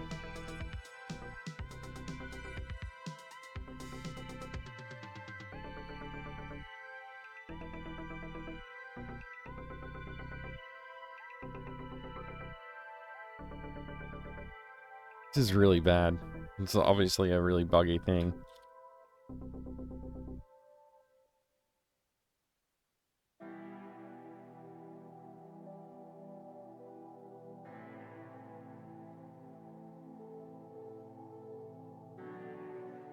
Okay. And then I guess our cookie jar we can adjust that as well. Make it slightly bigger. It's fine. Okay. Back to our design. Find the manual for the detector. That needs to be, we need to make that happen. So let's make that happen. When you look at the bookshelf. Hey, Valiant Cheese, good to see you. How was your dev stream? I don't know if you were doing it today. My brain's gone a little bit wacky. Pop stream did go well. I finished Prince of Persia for the first time without cheating. I now need to try and do it without saving. It's like, it took me a while to like just learn everything. Now that I've learned everything, I think I can probably get through it in an hour, but it'll take a few tries, I think, still. Hopefully I don't forget all of the pathways you need to take.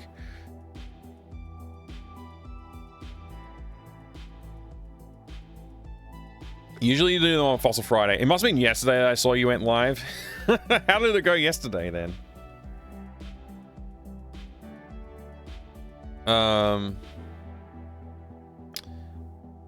What am I doing?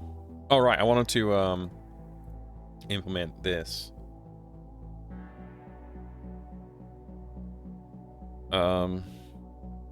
Player.say. No, we're going to go with simple dialogue. I found the sensor manual. And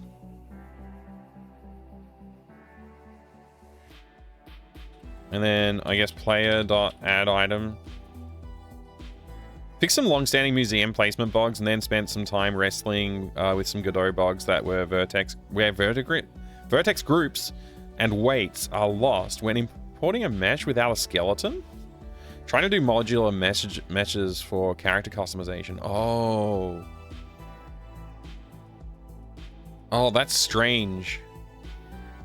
So I guess they're like, oh, this is being imported with weights, but there is no skeleton, so we don't need to worry about weighting it. And so they just discard those weight values. Is that, did you figure out a way to work around that? I hope you did.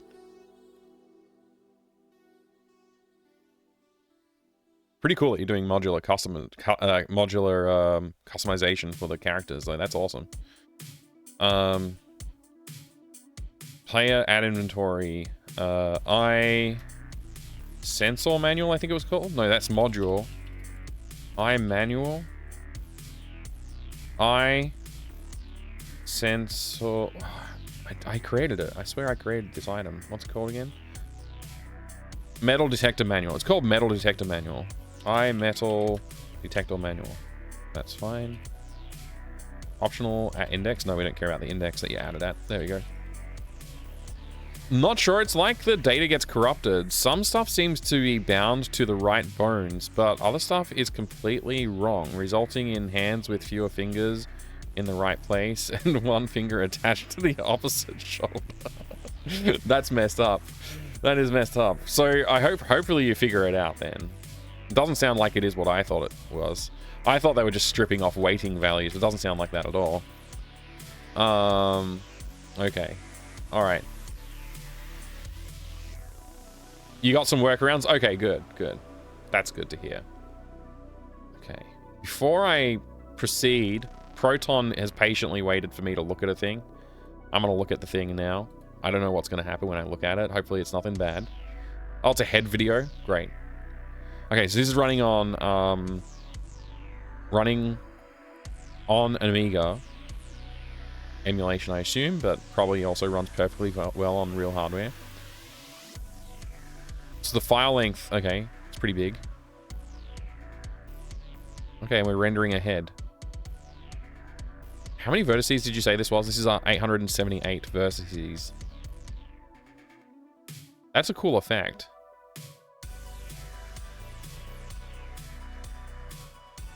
Where did you nab this head figure from? It's very very well done. So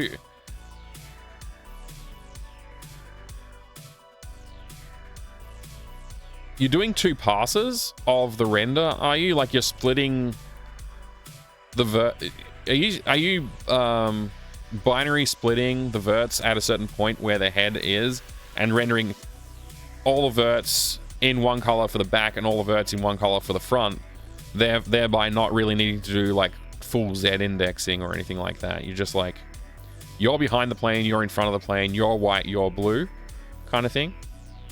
That's kind of what it looks like to me. Yeah, and then, you know, the density of them. It does look like there's some brighter colors here. I don't know if that's just compression though. I'm assuming it's a single color for the back and it's just they look brighter because there's more pixels next to each other and the compression is just like whatever. That means it's brighter or something. Pretty cool effect though. That's a lot of work for like just the transform is like the thing. Is this a full perspective transform? I can't quite tell.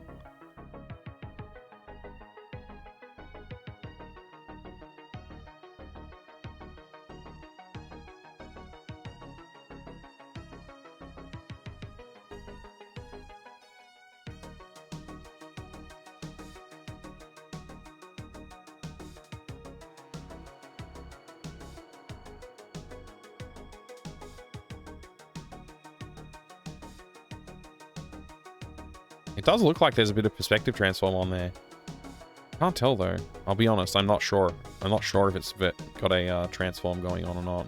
It kind of looks like, I'm just looking at the density of the pixels around the nose area and trying to decide if it looks like there's more or less of them, like in volume, like in area. I think it is. There is a perspective transform on this. That's a lot of work for an Amiga to do.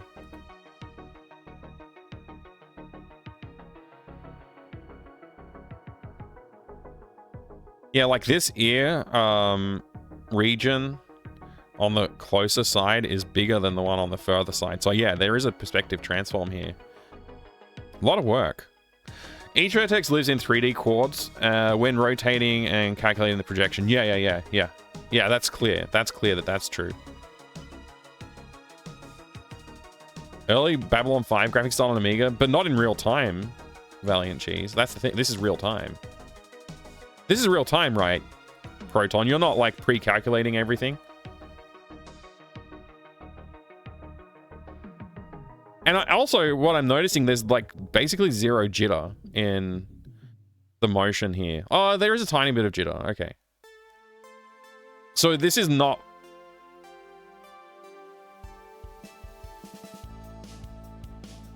This is all, like, fixed point. Right? There's no floating point here.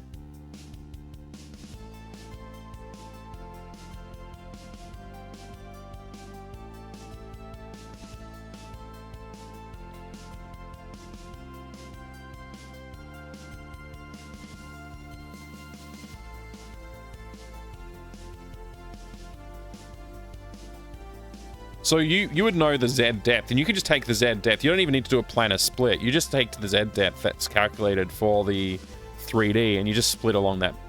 Like, you're basically just like, oh, your Z your Z transforms behind this number, right?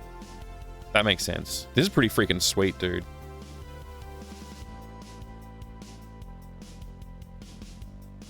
That's freaking sweet.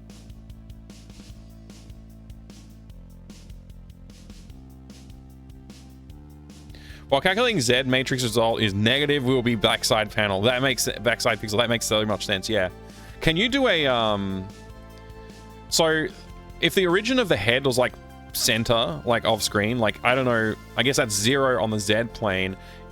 I assume you could calculate it as a 0 point in the center of the head. Then, could you do a color of the pixel from a 360? Like a 3 degrees of freedom or whatever, calculate the color of the pixel so it kind of looks like, so like a pixel that appears here will always be a certain color, so you can like pretend like you've got a light source. You could like basically have like it look like there's a light source, have like this be white and this down this side be black, right? Because like you should be able to know the angle, like the normal of from center to the. You should be able to get the like calculated normal from center to the point. It won't be exactly normal because like obviously the surfaces would have their own normals calculated, but without calculating the true normal, you could do an effect, right, of like a lit 3D pixel kind of thing. Maybe could be interesting. I could, but then it will become way much slower. Okay, so the calculating the colors per pixel will be too slow. Yeah. Right. It'd be interesting to see like what that would look like. I think what you really want to do is probably bake the surface normal into another array and do a lookup. And then actually if you did calculate surface normals per point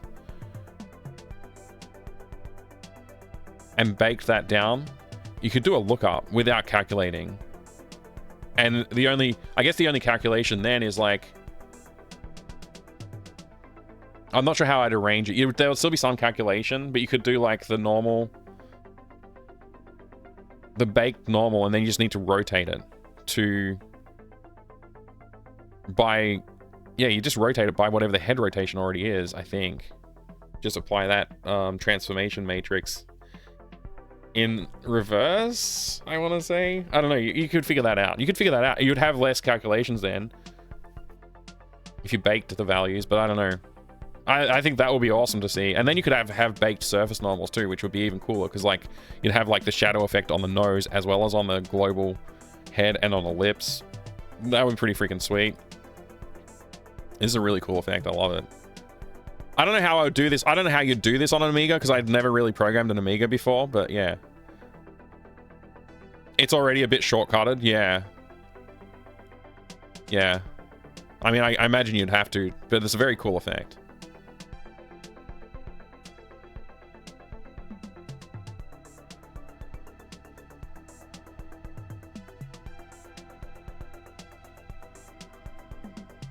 I would totally, like, play a game with this effect. I don't know what the game would be, but I would play it. Alright, thanks for sharing that. Alright, I'll get back to the game work that I'm supposed to be doing. I was gonna have a very productive day today, but I've had a lot of interruptions because of, like, we got family stuff going on and whatever, so... It can't be helped. It was supposed to be my productive day of the week. Monday will have to be my productive day, I think, because tomorrow we've got a family birthday that we have to attend, so I don't know if I'm going to be able to do a dev stream tomorrow.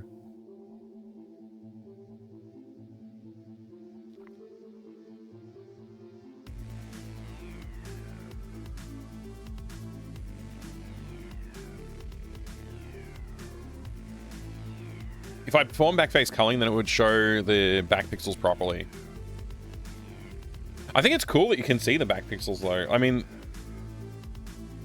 yeah, you could do backface culling. I don't know. Like, again, I'm not really familiar with the Amiga hardware and like how much like memory bandwidth, like what speeds you can get and all that kind of stuff. So, but it'd be pretty freaking sweet if you could do like some baked values that you can like do a lookup table and get like an effective lighting looking algorithm going. Even if you only did that for the front-facing pixels and the back-facing ones were just like the dark blue. So you could like save a little bit of effort, like half the effort kind of thing. Well, not half, because you know, the face has way more polys in it than, way more points in it. Anyway, I'm gonna stop thinking about that. I gotta do the very basic job of programming Room room assets into this crap. Okay.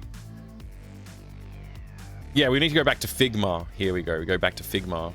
And we look at... What have we done?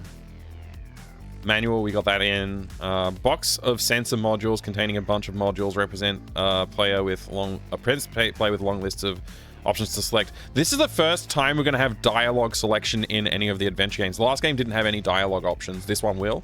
So I got to figure out how to do that. This is something I should probably work on right now. So we're going to focus on this. Player must select the correct module. We won't know what the correct module is until we find the manual. But we will be able to interact with the box. So let's just go ahead and start looking at how we deal with dialogue options. Hey, Suzanne likes cake. Good to see you. 7 megahertz is relatively slow. Yeah. 7 megahertz is not a ton. Although I think 7 megahertz is enough to run Prince of Persia easily, so, you know. I'm pretty sure well, that's like the IBM PC. It says 8 megahertz or faster recommended for Prince of Persia, which I played last night and it was fun. Had a good time. Is this continuing Day of the Sandwich or something separate? So this is same universe as Day of the Sandwich, but it's currently called the Delphine universe, although that name will probably change too. For a while I was referring to it as the Sandwich universe, but I want to get away from the games being about food. It's not like... The food idea was just like the quickest and easiest idea for the first game. This one is a more complex idea of escaping a vault. It's a different character. This character's going to be called Luke, short for Lucas. And this character is going to be like more of a hacker sort of focused guy than a, like, you know, hacker and technology. Whereas Delphine is more of a tinkerer type character, like, you know, working on machines and tech. Like, you know, there's a little bit of crossover between their skill sets probably, but, you know, hacker versus, you know, physical tinkering for the most part. Although this character is going to be building a metal detector in this game. But yeah, it takes place in the same universe. Software versus hardware, kind of, yeah, kind of. Okay, so bookshelf interact, we got that done. Okay, what was I going to do? Right, yeah, we need to put the box of sensor modules in the shelf, which I'm going to go do that here. So we go to open. Room assets. We call it storeroom. We open storeroom.bmp. And we'll just put a box on this shelf, so just do a quick box. There you go. Okay, and that'll do. That's literally all I need. It's just placeholder art. I've been getting carried away with stuff, and it's taking me longer because I'm doing placeholder art with like more detail. I really need to hold myself accountable to spending less time on stuff that's placeholder. Alright. Oh, I put the cordless drill there. We're moving the drill. Change the background to store... Nice screenshots, whoops. Storeroom. There we go. Hotspot. So what I did for this one, because I just wanted to reuse a lot of the stuff I'd already done, I just made a copy of the project. Oh, you know what I just realized? I didn't draw a microwave. Let me quickly draw a microwave in here.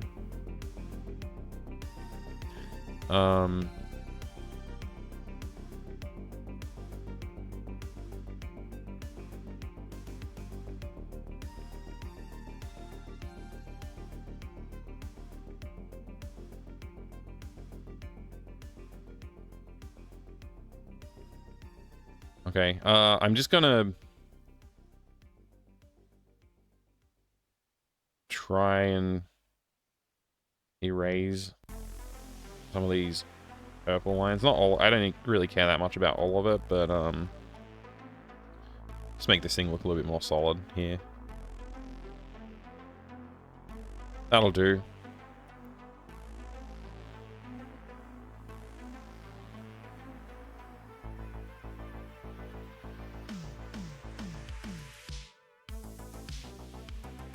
Okay.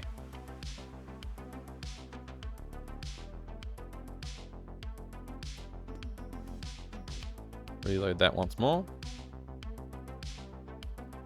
Okay. So we need a new hotspot. Hotspot 4. H sensors.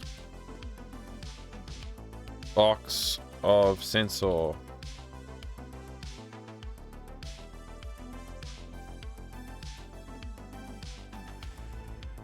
Okay. When we look at it, it's going to say player.say this box is full of sensors. Sensor modules. Okay. And when you interact, we need to show a dialogue. So like dialogue dot... I don't know how to do dialogue in this game. I don't know how. I'm gonna have to learn this. This is like a new learning for us. So we gotta go look it up. How to do dialogue in AGS.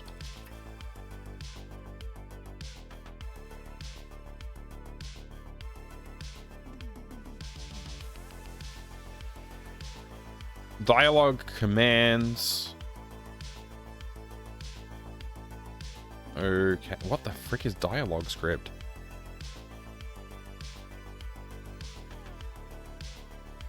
Dialogue scripts are scripts that run when a dialogue starts or one of the options is executed. For example, when a player selects in the list of available options, dialogue scripts are streamlined for conversations and use an extended variant of script syntax that simplifies several common commands.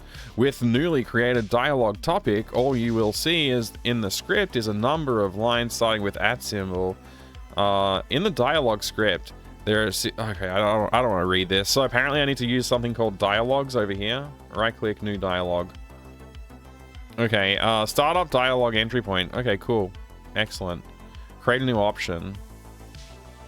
Create a new, option 1. MT32.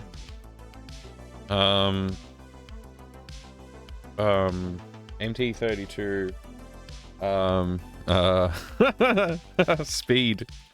Speed sensor. MT32 speed sensor. Create new.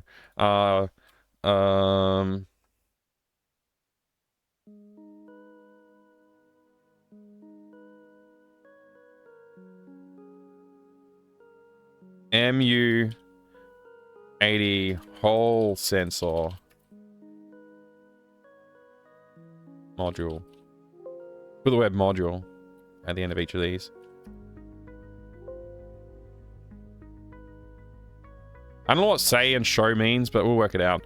MU80 Hall sensor module. What about a SC55 Mark II sensor module? What kind of module is this? This will be the metal frequency sensor module. You know what? I'm not gonna put in like what they are. I'm not gonna put in what they are. They're just gonna be sensor module. Because like the whole point is that you don't know which one to pick, right? SC88 Pro sensor module. Anybody got any other fancy names I could use here? That head rotating we're running on a routine I wrote 33 years ago. It's a bit tricky, vector math hack. Right, okay. Routine approximately 7-8 times faster than the standard routine. Wow, cool. That's awesome. Standard rotating and projection routine uses 12 multiplications and 2 divisions per vertex. Right. Yeah, okay. Okay. That sounds about right. For full frame rate, Amiga 500 is able to calculate about 50 vertices without drawing, and you were doing 878, which is a lot more. My routine creates and populates full matrix first, right? Uses only 9 adds and 2 bit shifts, right, for the perspective and zoom.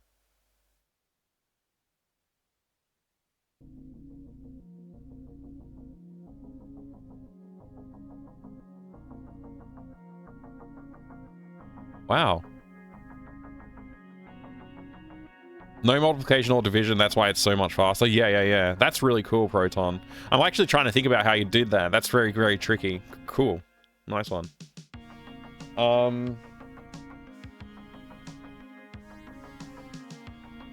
don't know what else to put in here. What about SB16? SB16 sensor module. What about an Audigy Pro sensor module? What about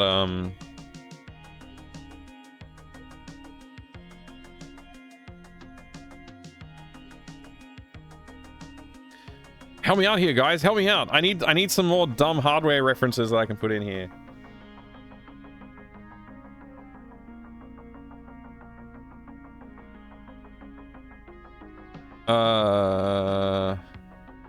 GUS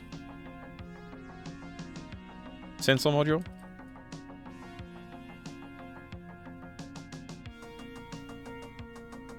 Molex to SATA, Molex to power adapter. Well, that's not a sensor module, but I don't know.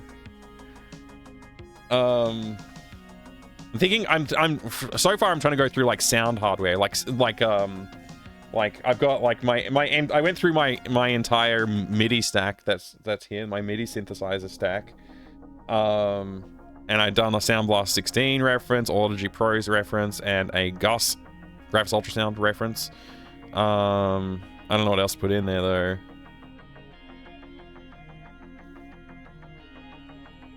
You know, some chips to reference that. Yeah, we could do like, we could do 6502, I guess. We could do a 6502.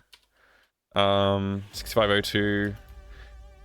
We'll call it ASM 6502 sensor module. There you go. We can go this direction. I just like the idea of adapters that go from one thing to another thing and back to the first thing. It's like funny because like when you're building a PC, sometimes you actually do need to do that chain because like you don't have a cable that's the right length, and you're like, I'll just do this just to test that it's working, and then it just lives in the computer for like 4 years. What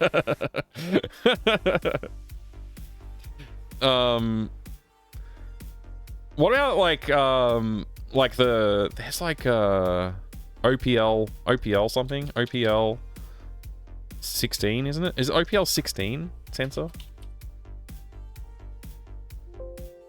There we go. That's a good chip reference. There you go. YM2608. YM2608. Thank you.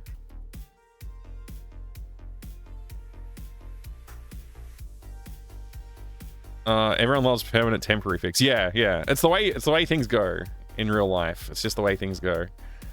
I don't know what any of this means. I'm just like, oh, this looks like what I need to do, so I'm just gonna keep doing this. Bouncing dot spheres routine is more cooler. It uses low resolution math, brute force, no compromises. Oh, cool.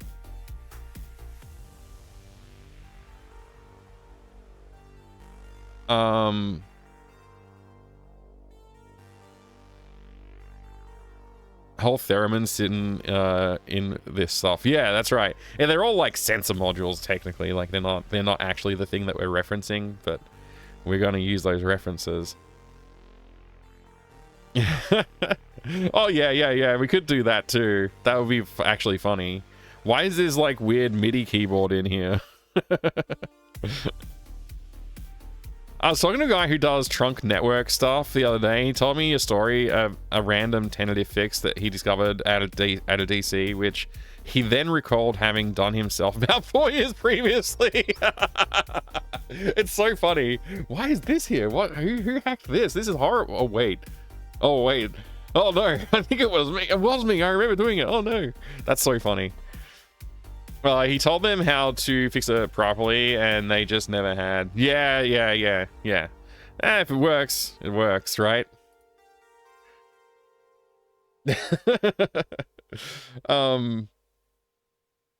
Okay. What else can I put in here?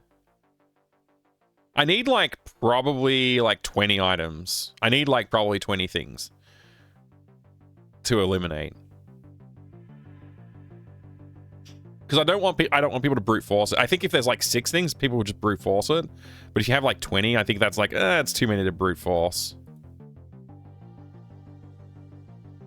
Apparently, it worked perfectly for 4 years. Yeah, apparently that's true. If it works, and if it's stupid but it works, it ain't stupid. That's the saying, right?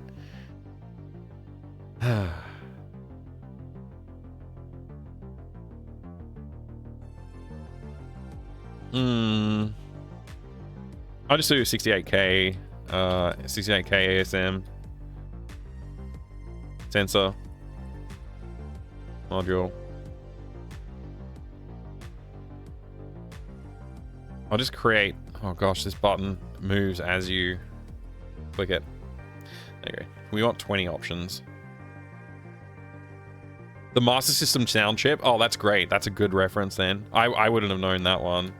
SN76489. 76489. Okay.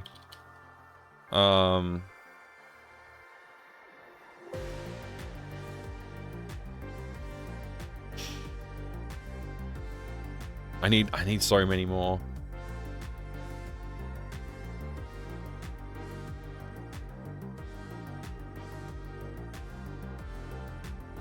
What's that? There was that sound card that was like only used by one game, and it was like the only software that ever used it. What was that called again?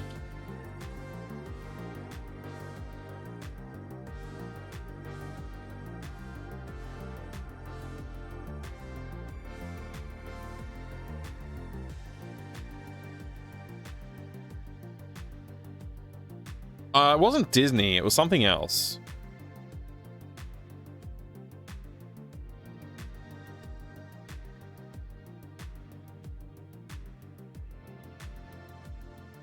Oh, cool. These are the bouncing spheres. I like that you've also done a reflection there too. That's wicked. Yeah, you can see the path. That's pretty cool.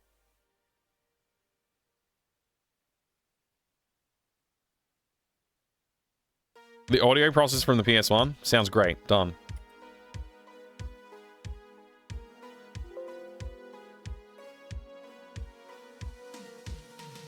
I can't remember who was responsible for this sound device, the sound of the sound card I'm thinking of. Occasionally it comes up in chat and I'm like, oh yeah, that's hilarious. And then I promptly forget because I'm never going to get one.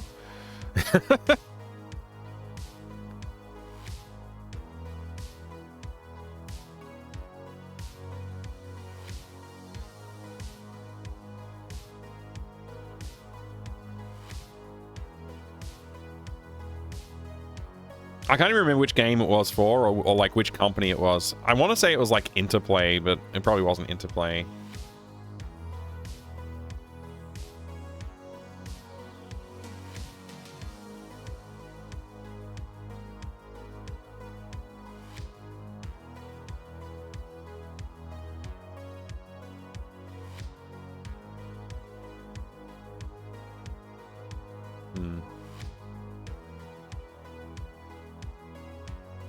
Anyway, what does this say about using this stuff anyway?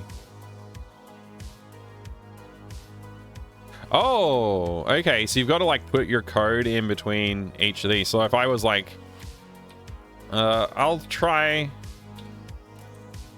this sound module. I mean, I'll try this sensor module. Ow.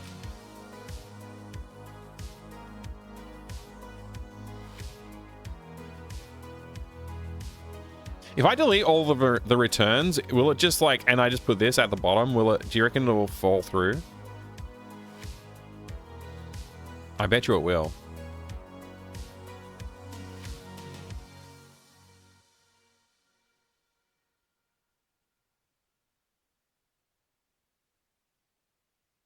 One way to find out. Yeah, imagine if tabbing like worked in this freaking editor. Okay, it kind of works.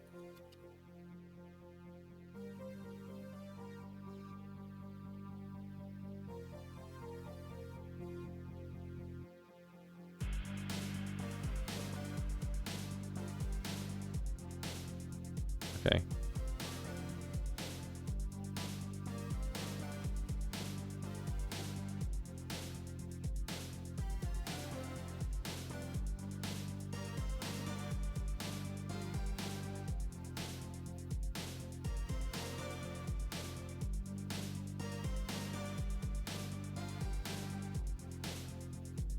I'm just gonna undo all of this change before I commit. I'm just gonna Control C that into a buffer.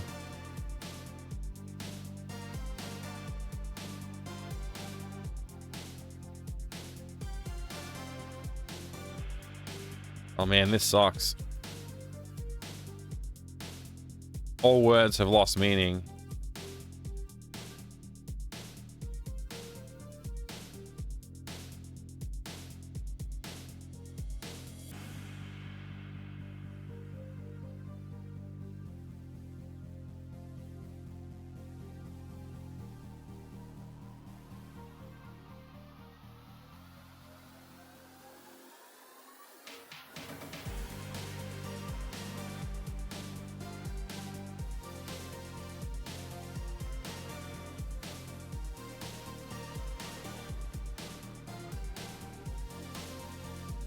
What's Ego and Otherman and Naruto?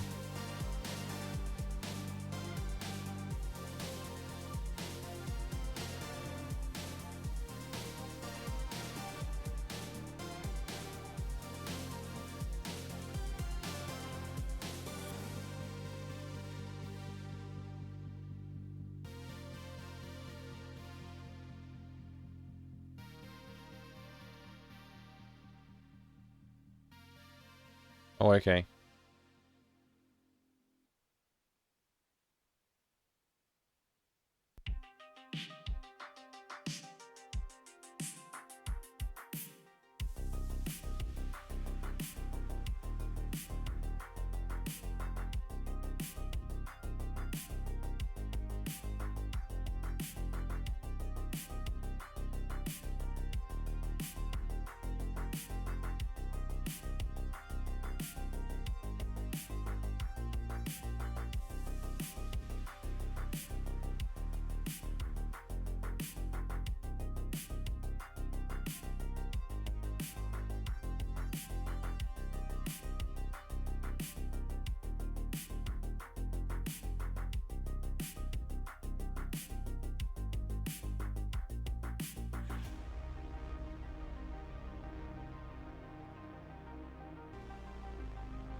Oops, I just did that one.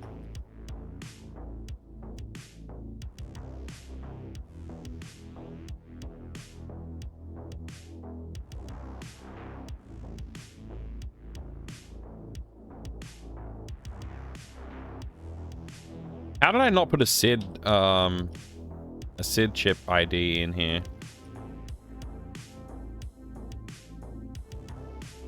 Did I skip one? I did. Damn. Okay, well, I guess I can just... Oh man, that's really annoying. That's really inconvenient, dude.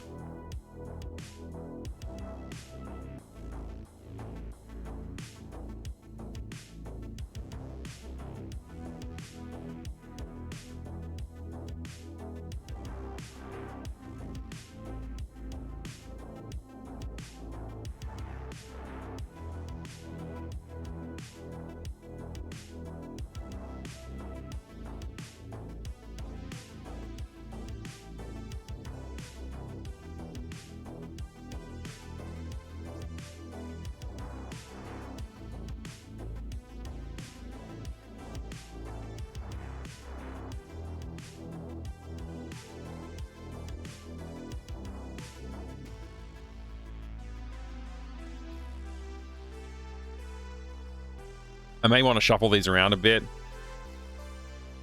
What I might do is like randomize which one's the correct sensor module. Hey there, Bloody Cactus. Good to see you. Returb? I didn't type returb, I don't think.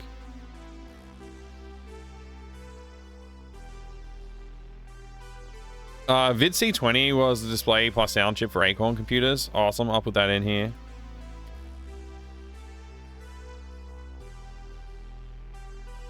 That was placeholder 1, right?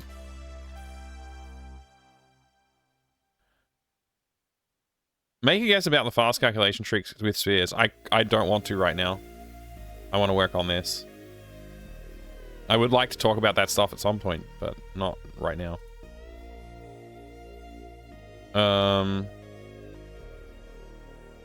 What type of puzzle is this? Is this a way you can only add the correct option once and the player has a reason to know it's the right one, or do you need all the options to be there from the start? So it's basically a needle in a haystack problem is what I'm trying to create, and you need to find the manual, and then once you know the ID of the sensor from the manual, then you can just go and pick the right dialogue option.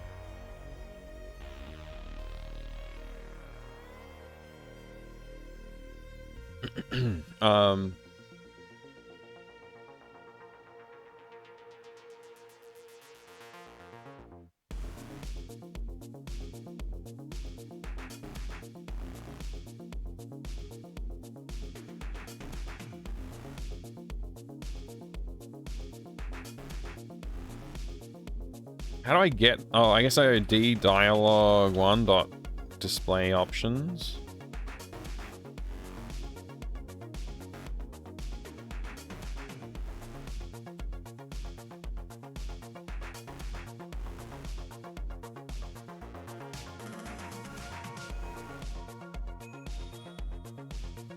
No idea what's going to happen. I have no idea how this works. Also, you shouldn't be able to... Like, if you have a sensor, it should put the sensor back when you interact with it, but we'll deal with that.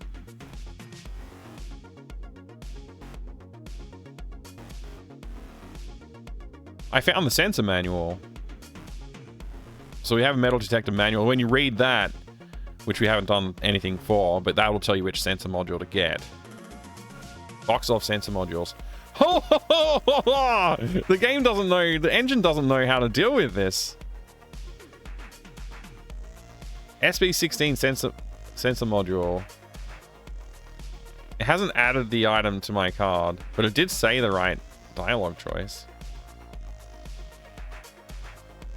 OPL16 sensor module. Okay, so it doesn't work.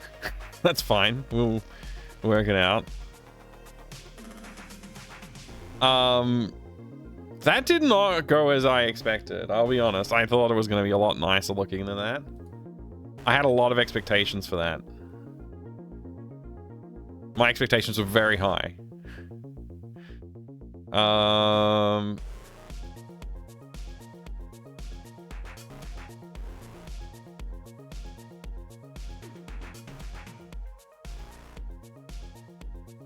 Dang. I kind of want to use this, but I don't want to use it because it's shit. It's really bad. What the hell, man? Why is it so bad? Show text parser? I don't know what that means.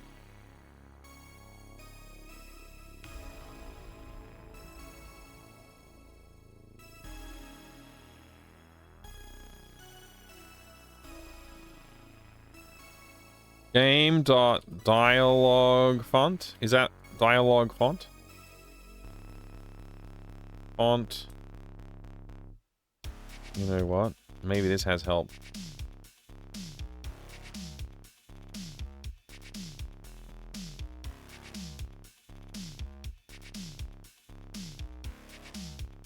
Okay, this is good.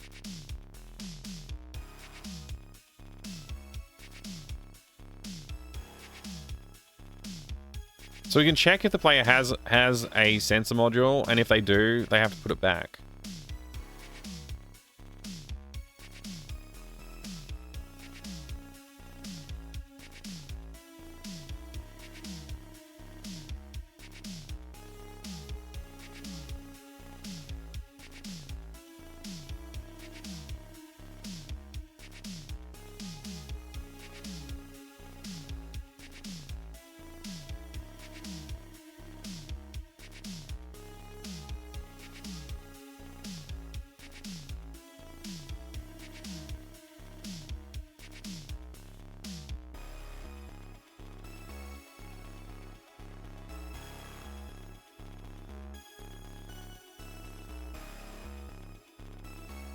How does substitution work in this? Is it like this?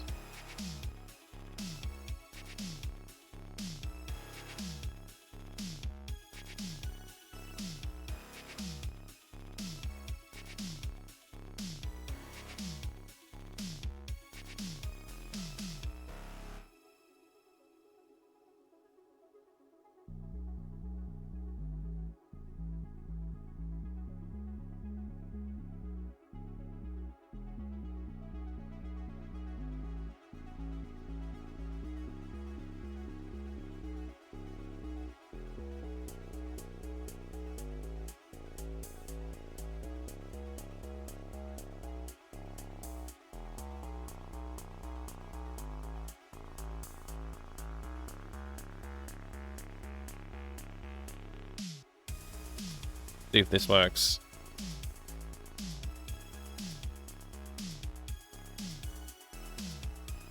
Brute-forcing with reduced accuracy, spheres are rather small, so calculations use only 8-bit integers. Fast multiplication is done using 164K lookup table. Wow, that's awesome.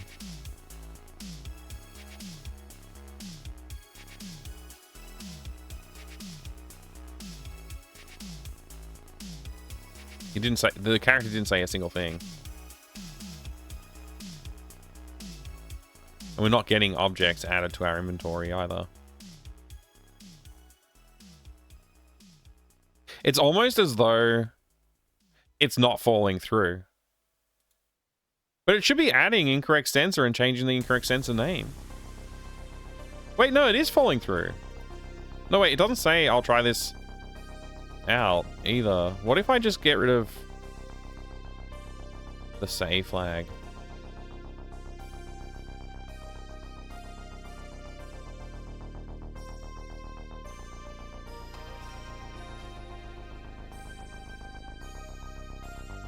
What if I just say player.say try the sensor module out?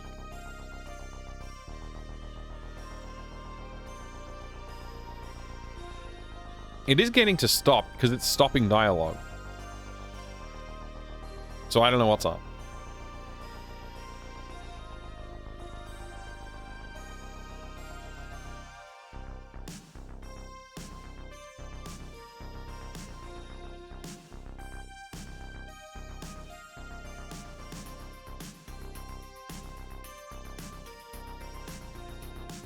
Yeah, it's literally not doing any of the stuff that I've asked it to do. Okay. Hold on! Saved! Hold on! Dave! Hello to Sniper. Back to the documentation. Maybe I'll actually have to read.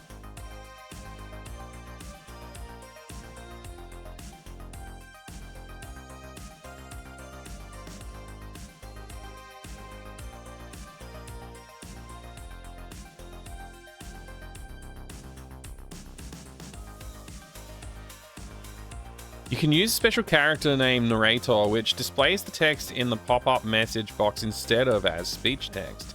And the alias player, which will say as a current player character. Okay, so I should be doing player instead of Lucas. Useful if you don't know which character player will be controlling when they speak the conversation. If you use just ... it'll pause to signal the end of script. For this option, place a return command at the last line of it, for example, like that.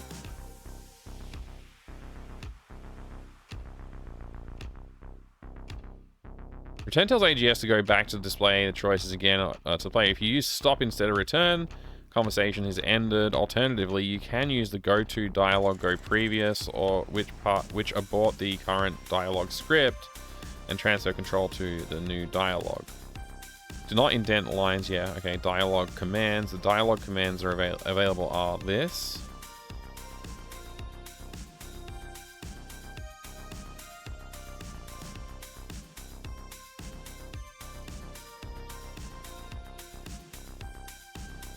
I have a feeling it doesn't like fall through.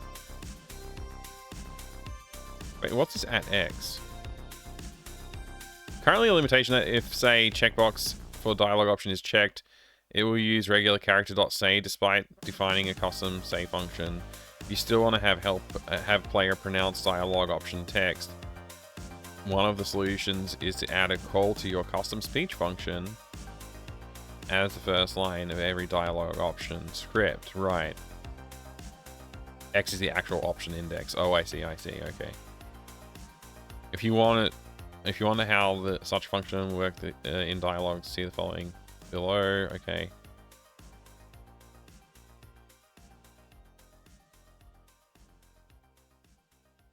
All right. Well, I don't know. Maybe I mean,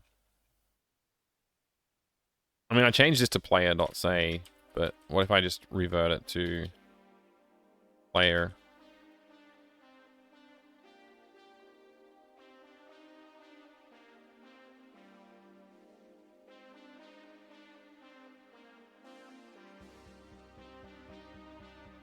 Like, we're not actually adding anything to our inventory right now, and it sort of just seems to be stopping. I think it's not falling through, so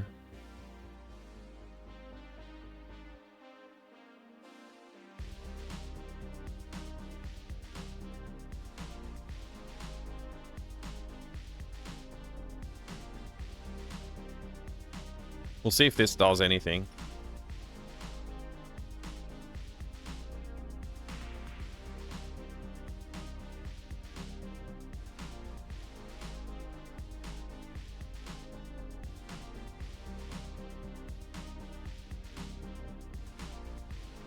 I think show is like literally if it should be a shown on the dialogue options list.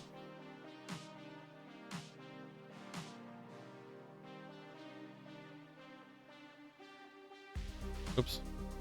Misclicked. I'm getting frustrated, by the way. Just so you know, I am getting frustrated with this. I don't know how it works though, so I can't really blame them at all. It's not doing anything. I don't know why. Because, like, from what I'm seeing here, if it's tabbed, it should just be able to add the inventory, right?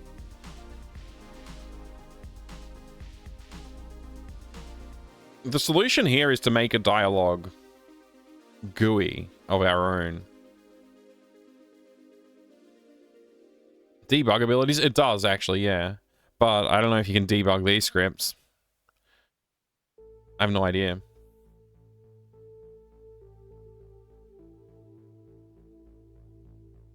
According to this, player add inventory should just work. Maybe the bug is that I'm saying setting the name. Maybe this is a read-only value and I'm not allowed to set the name. That could be a bug, right?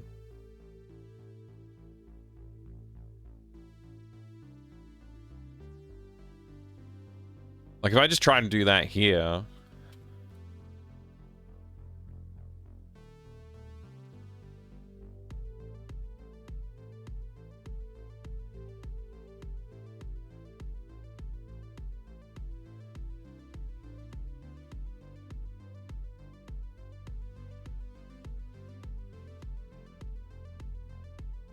Click on the bookshelf. I found the sensor manual. So we got the manual.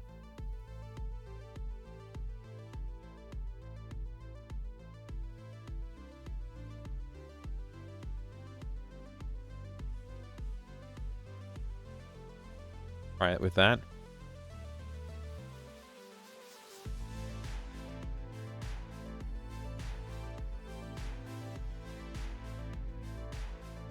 Yeah, no, I'm allowed to rename it. That's not the problem.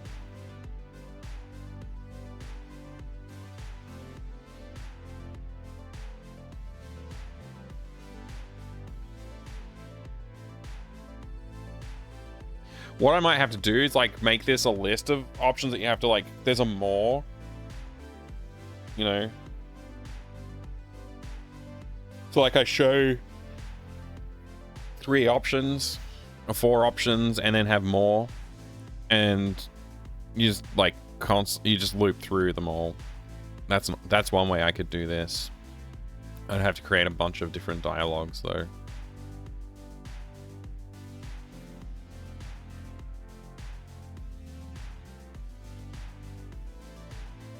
Maybe these need to be like actual tabs and not double spaced things.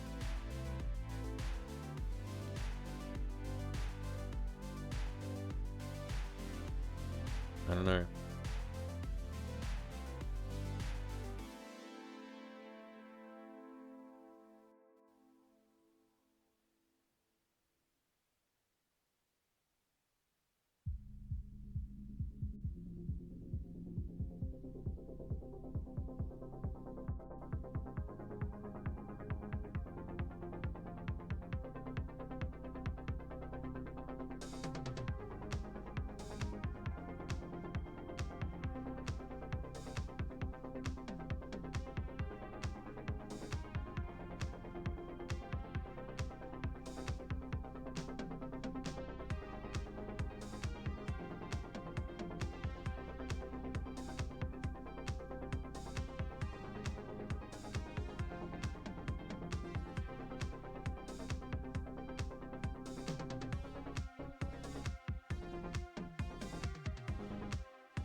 So that's not the issue.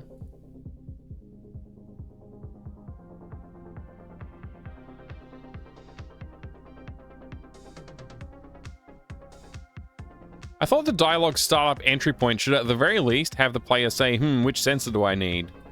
Right?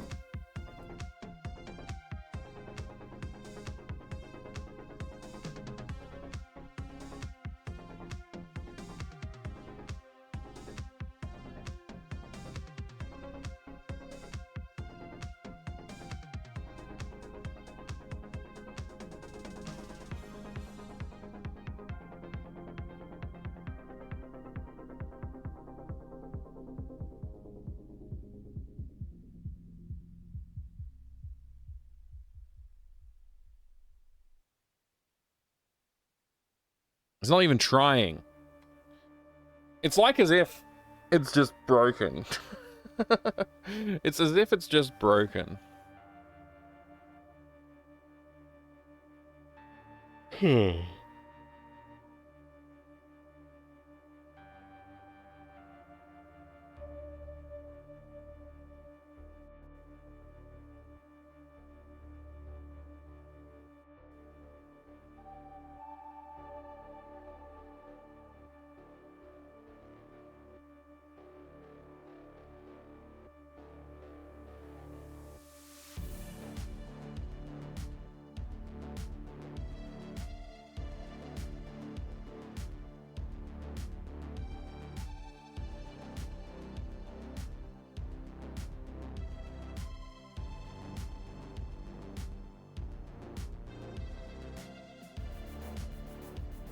Like, you would think that if there was an error, it would actually display some kind of an error message somewhere, like in the output, right?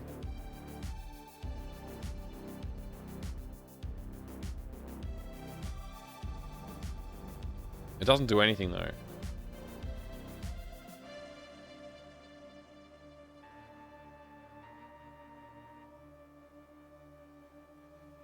Nothing happens.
Well, I think the dialogue doesn't friggin' work.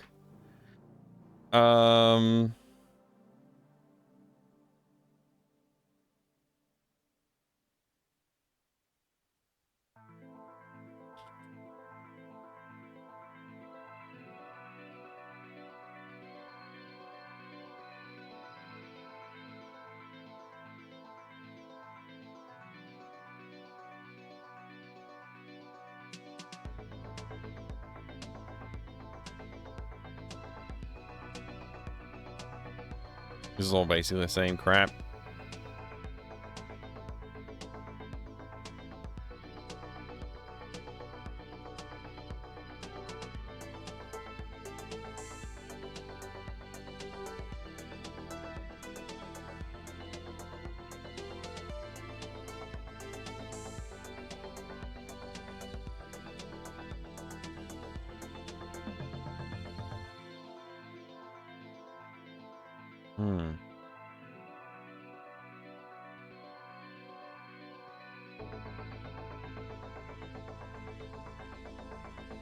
Did I do dialogue.start? Is that what I did? Or did I do some other way of doing the dialogue? Oh, I just said display options. Why if I did dialogue.start? Maybe that was the bug all along. I didn't look up how to start the dialogue. So it was displaying the options, but it wasn't actually, like, you know, working.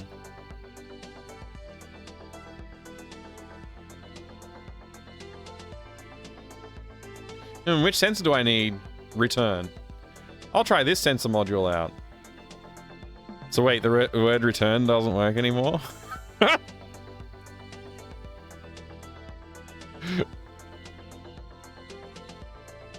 Oh, okay, yeah, no, that was, there you go. And it looks like falling through does work. Okay. Let's go back to this thing and bring this back.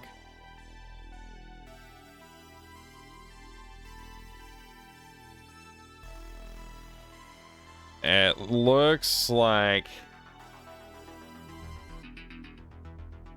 Yeah, this is fine.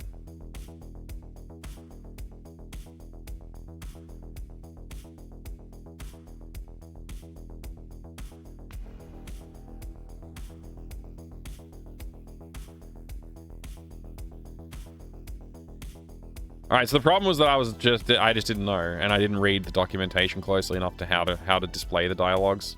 I thought that displaying options was the correct way to do it, obviously. But it's not. Which sensor do I need? Okay, so it still shows all the options the same way. If I select like the YM22608, sensor module. I'll try this sensor module out. We have the YM22608 sensor module. Nice. Which sensor do I need? It should be putting one back. I'll just put back this YM22608 sensor module. Okay, we need a 68K ASM, maybe. I'll try this sensor module out. Yeah, so that's totally functional now. Totally functional.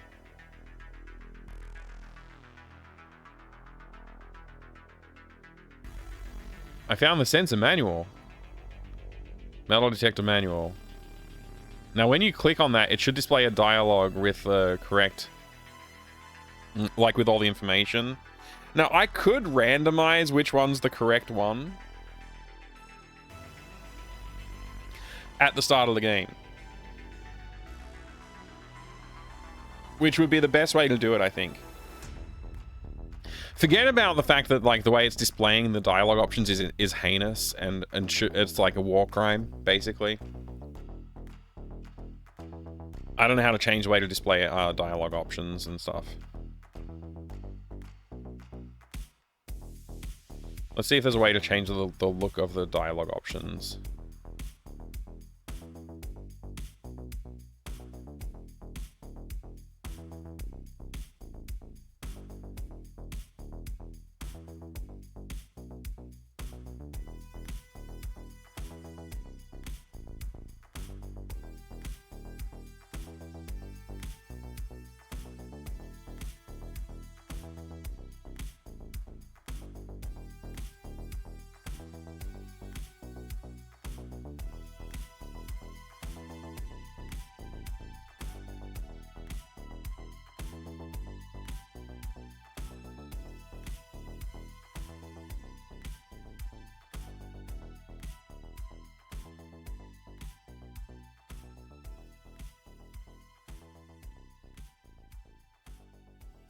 Normal font.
Which sensor do I need? That didn't change. I thought it would change.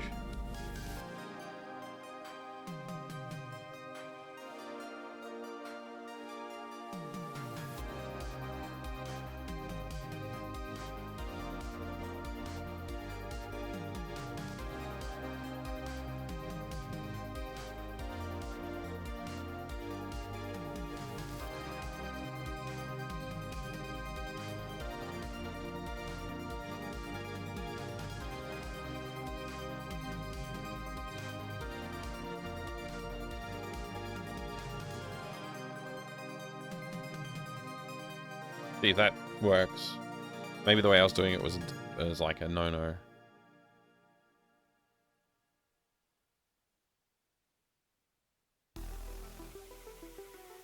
Man, I thought I was going to get way more of the puzzle implemented today, but I got a lot to learn. No, it's not changing.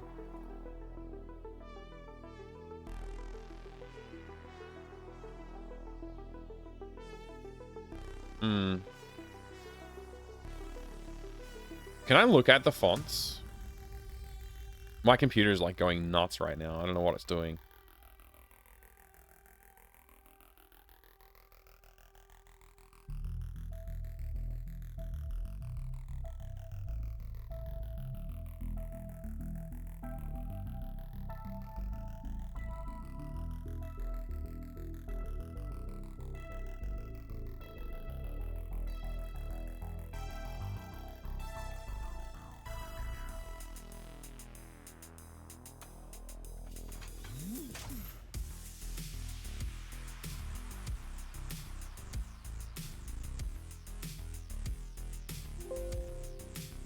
What?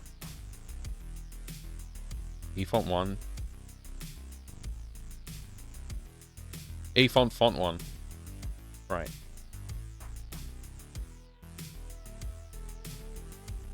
Hello, Deacon Blues.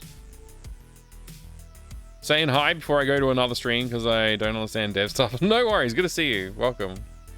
Have fun. There's not much to understand. It's just me fumbling around with AGS trying to learn it. Far out. Why is it still doing it wrong?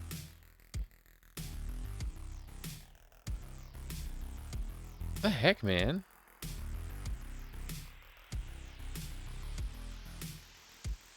Maybe I screwed up somehow? I don't know.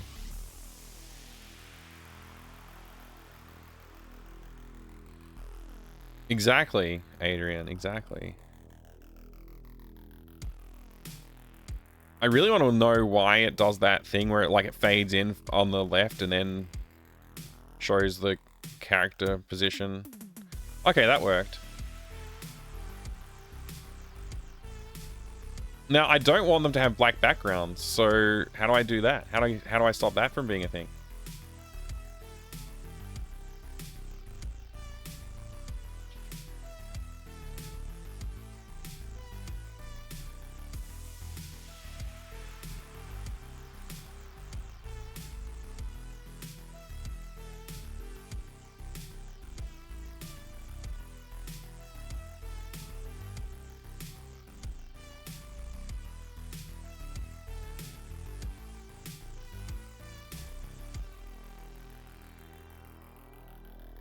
It's in the general settings, huh?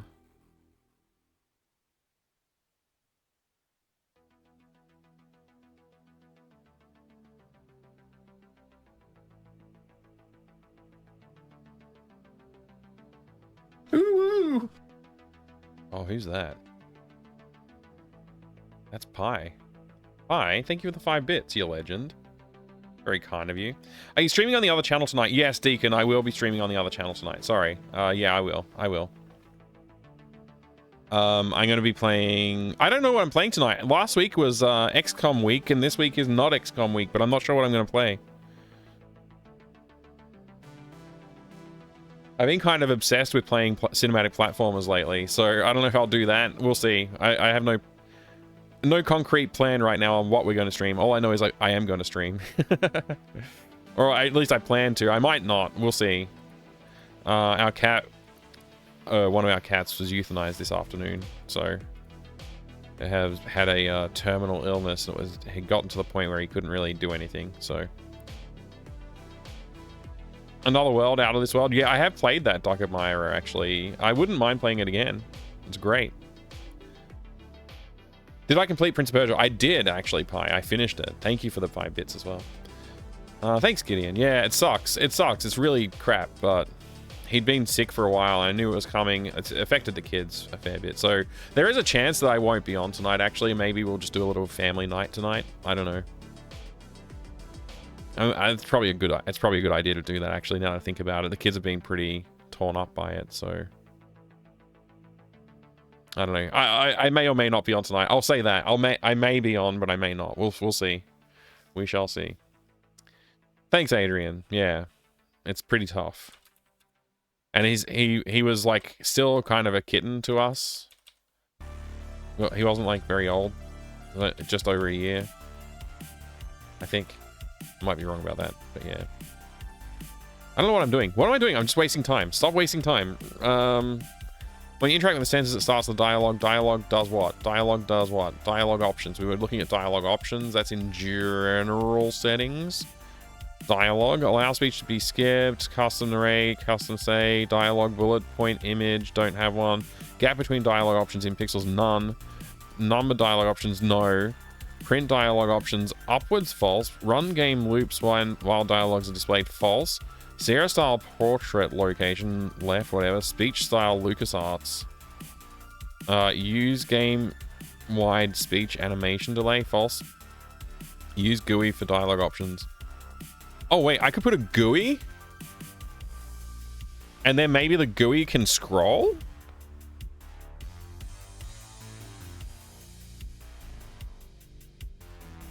None of these has like a transparent background option though. That's annoying.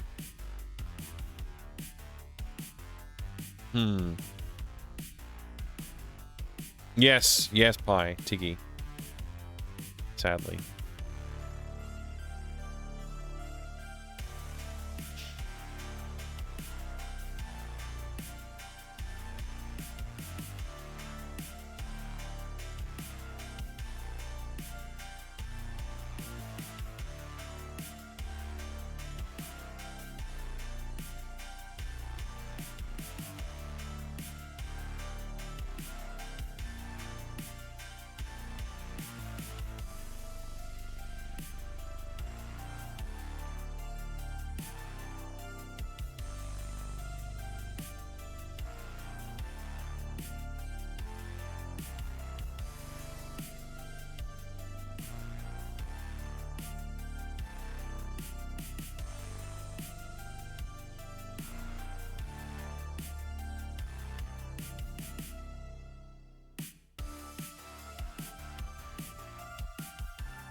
Good job, Monkey 0506. That's very, yeah, in your opinion.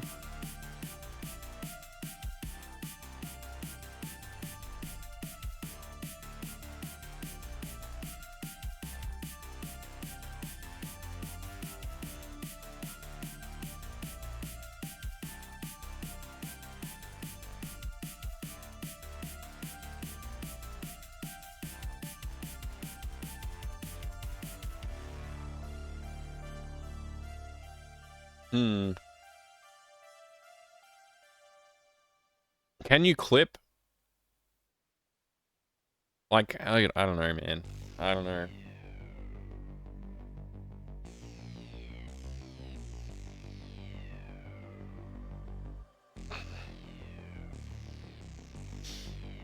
I think I'll just do the more thing. Maybe I'll just do the more thing.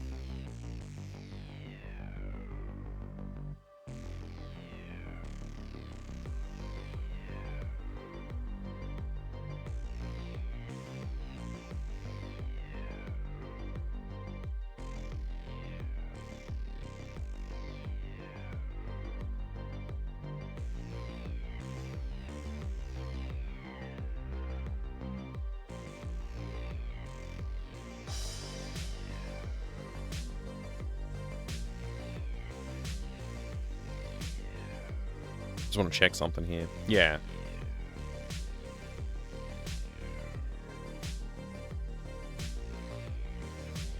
Wait, so this is using nice one or whatever. But when I go into the dialogue options, it's now using the correct font. It's now using this font. But when I hover over stuff, it's not using that font. And I don't understand why. I guess I won't question it, but anyway. LucasArts style, what other styles do we have? Sierra transparent, Sierra with background, whole screen. Let's try Sierra transparent. I don't know what that will look like. Let's try it.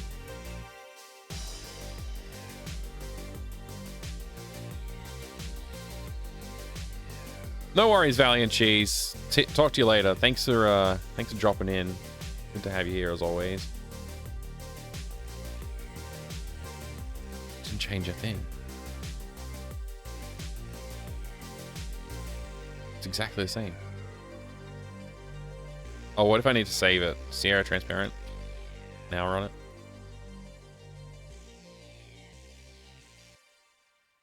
Man, it'd be fun to make like a Gabriel Knight style game sometime, like Gabriel Knight 1. Remake Gabriel Knight 2 as Gabriel Knight 1 style. It didn't change anything. Okay. This is all a lie.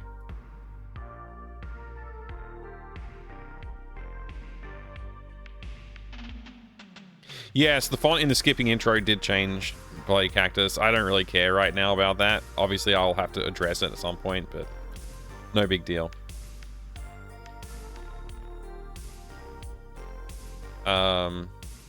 It's because I changed it here. Apparently, that font is the same font. That's normal font is the same font that's used for dialogue options.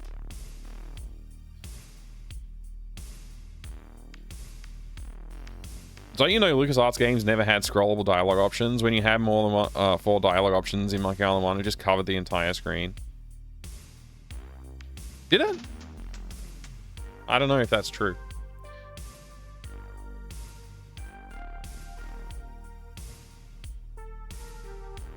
Alright, so I need to create new dialogues.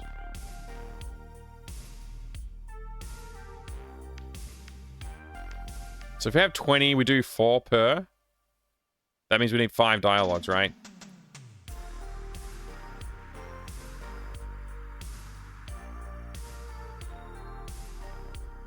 No.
Oh.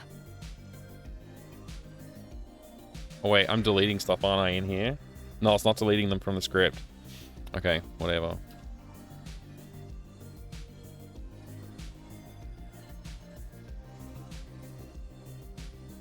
This is one of the most annoying interfaces I've ever used.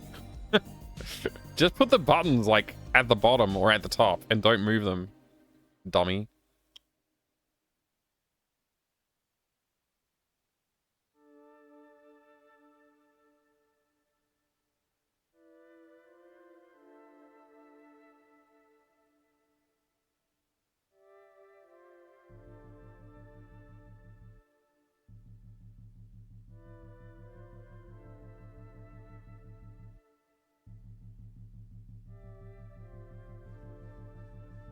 So up to option 5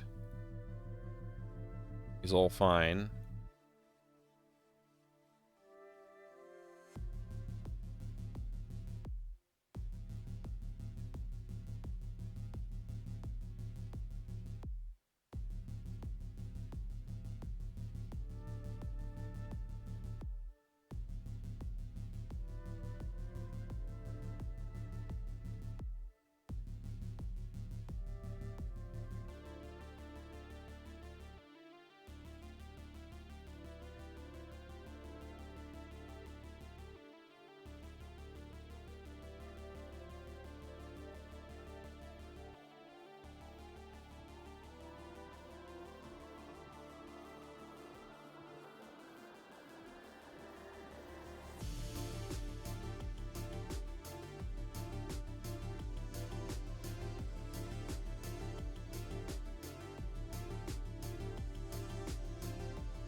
And dialogue editing in this is shit.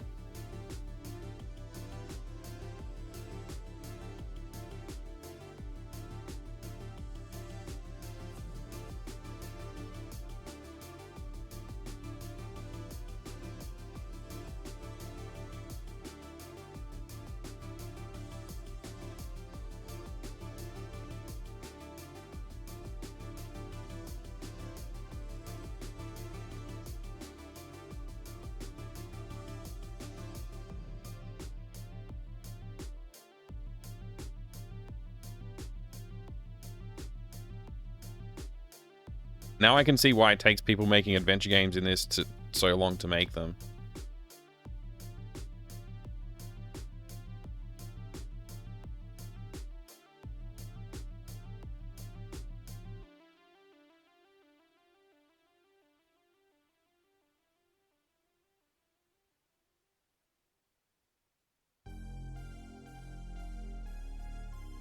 Did I just skip 17? Whatever. They're all placeholders down here.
I think topics are dialogue IDs, I think.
Which sensor do I need? MT32 sensor, MU80, SC55 Mark II, SC88 Pro, more. SB16, Audigy Pro, Gus, sensor, ASM 6502, more. I'm gonna make it so you don't say more. That's hilarious though. OPL 16, YM22608, 68K ASM, SN76489, more. AK blah blah blah blah blah. Placeholder 2 and 3, 4, 5, 6, 7. Which sensor do I need? And we just keep going back. This is back at the start, so okay. Great. I'll try this sensor module out. And now I have an MT32 sensor module. Great. Fixed it by being annoying. Alright, so you should never say more. Actually, you should never say any of the dialogue options.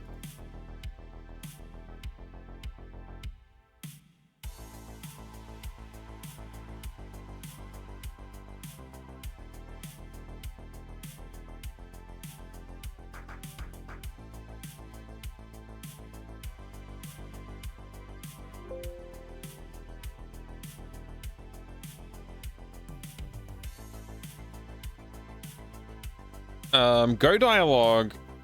Like, I don't know if like this is only if there's a way to be like, hey, only show this like at a certain point or whatever, but anyway. So much for implementing the full friggin' puzzle. Like I had to learn too much today.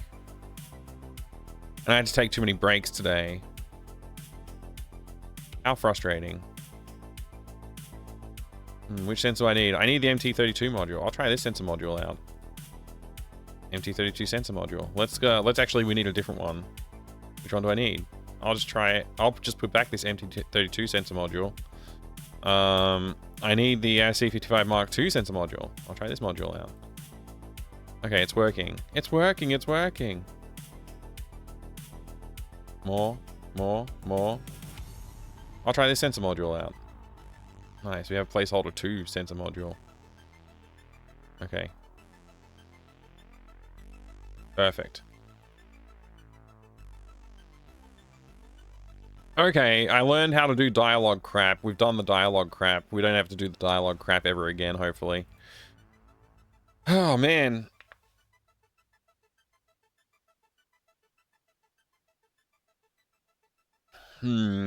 Okay.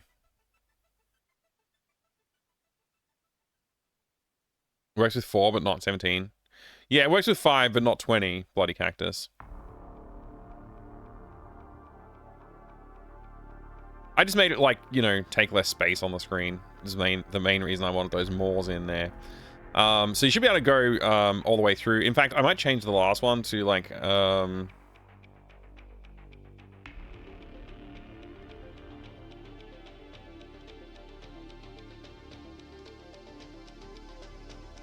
There you go, change that option. So the last one's like, hey, back to the start, you know. Alright. Now, when the game starts up...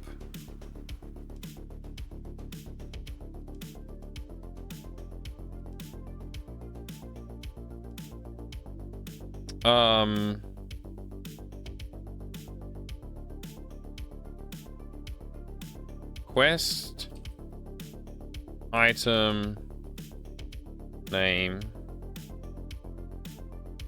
I'll change this. Sensor, correct. Sensor, name. And that's going to be a string, I guess.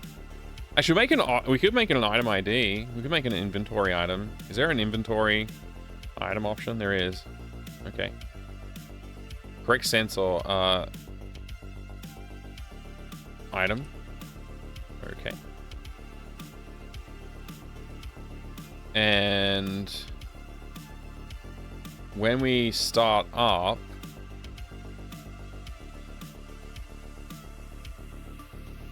we just randomly select one. I don't know how to do it.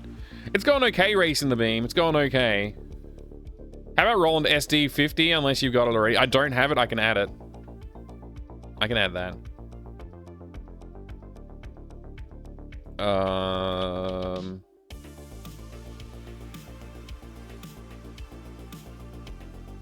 SD50. We could do CM32 as well, right?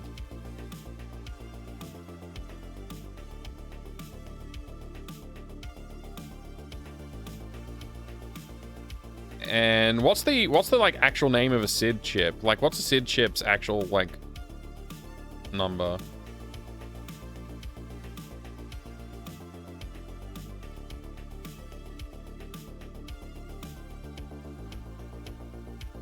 $6581 SID.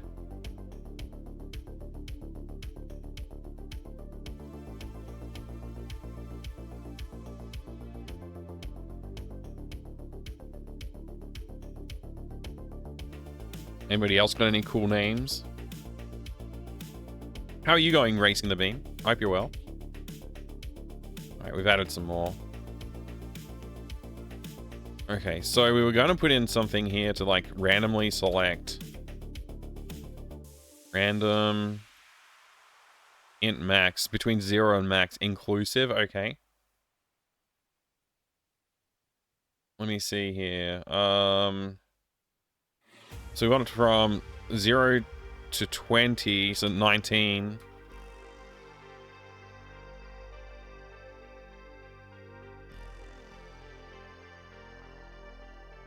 It's actually not an inventory item, so I can't do that. Because we actually don't have all the inventory items. I'm cheating at that. So we actually just make this a string.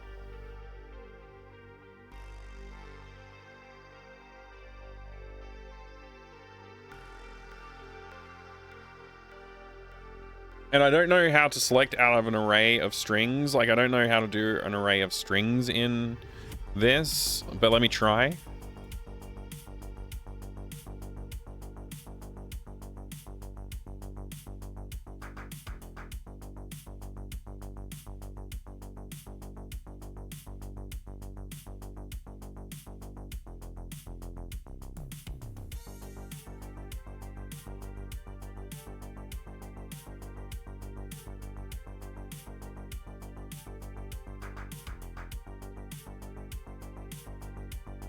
I think this is what I want.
I should have probably read this. I have to do it this way? That's bullshit. But okay, fine.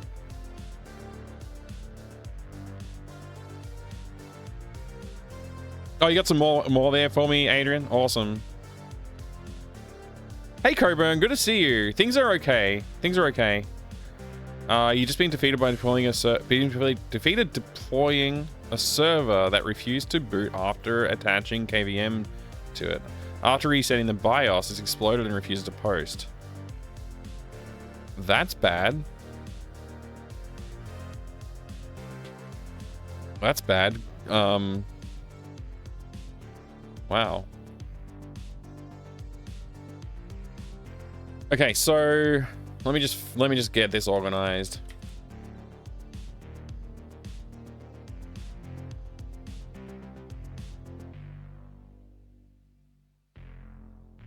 I don't think this post showed me how to declare the array though.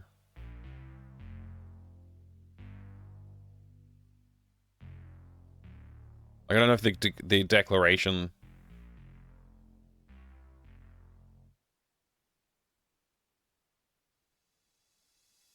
Yeah, I guess that also works. All right. Okay.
One, 2, 3, 4, 5, 6, 7, 8, 9, 10, 11, 12, 13, 14, 15, 16, 17, 18, 19, 20.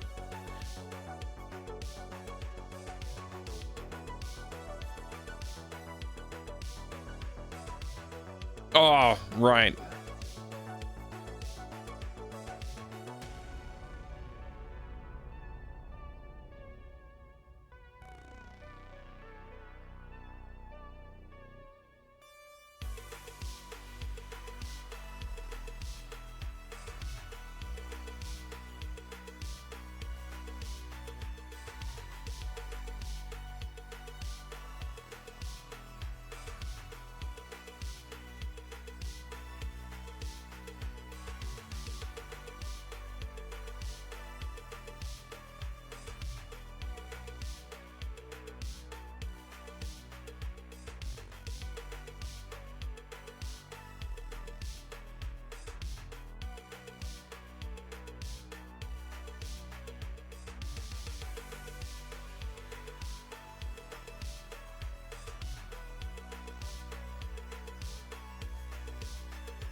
Okay.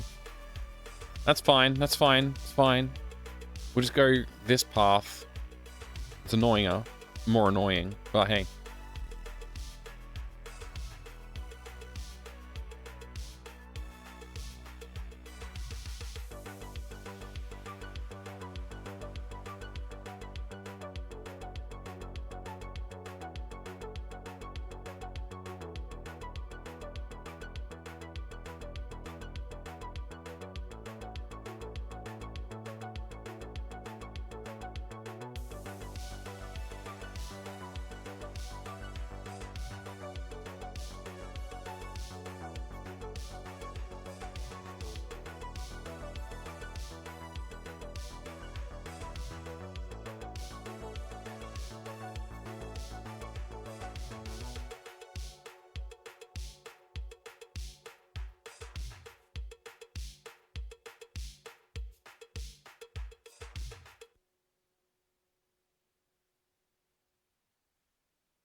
Okay, whatever, man.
Sorry, I'm just going wacky over here doing stuff. Have a good sleep, Adrian. Rest well. Thank you very much for being here, and thank you for your tips on the module names that I can use as well. I think we have enough now to fill out all the module names.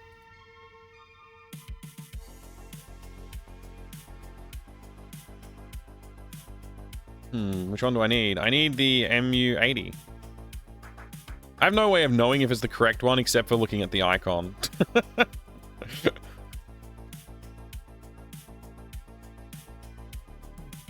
Oh, look, we have a correct sensor module now. So it was the MT32 was the correct one. Apparently removing the incorrect one didn't work. I don't know why. Lose inventory, incorrect sensor. It should be doing that and then adding Option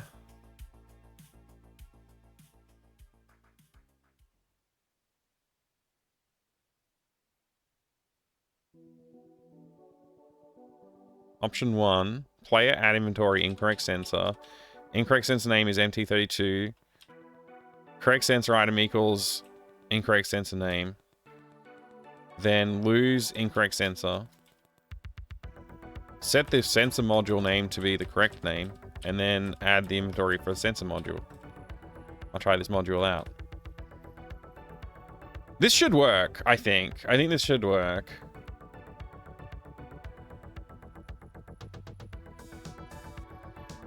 Can I do, like, player... I have the correct item now? Can I do that?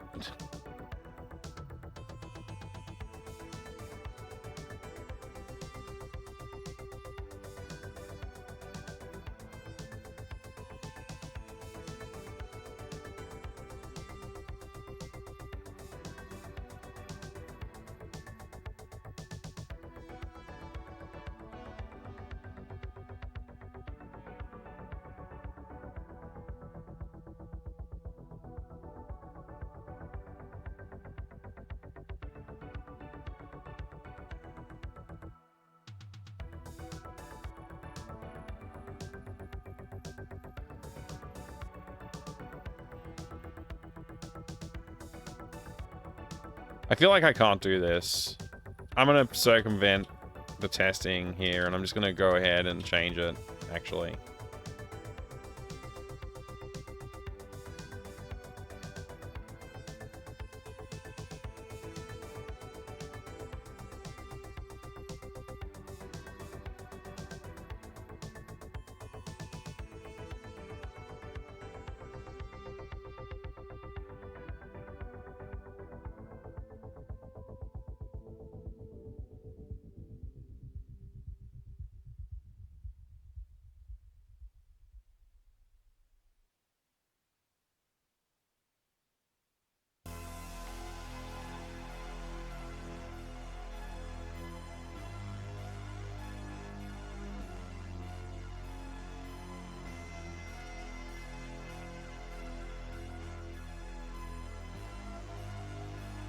Actually, you know what? I can even just not bother with this.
Okay.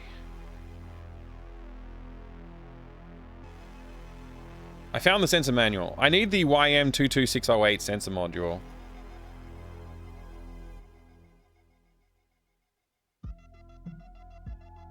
Which sensor do I need? MT32? I'll try this sensor module out. Okay, incorrect sensor, MT32. Okay, great. I'll put back the MT32. We need the YM22608. I'll try this sensor module. It says it's incorrect. Look, I'm pretty sure we're on the right track here.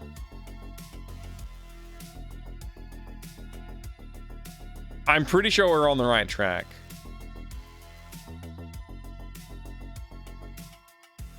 We're gonna need to work on some stuff here, but I think we're on the right track. Okay.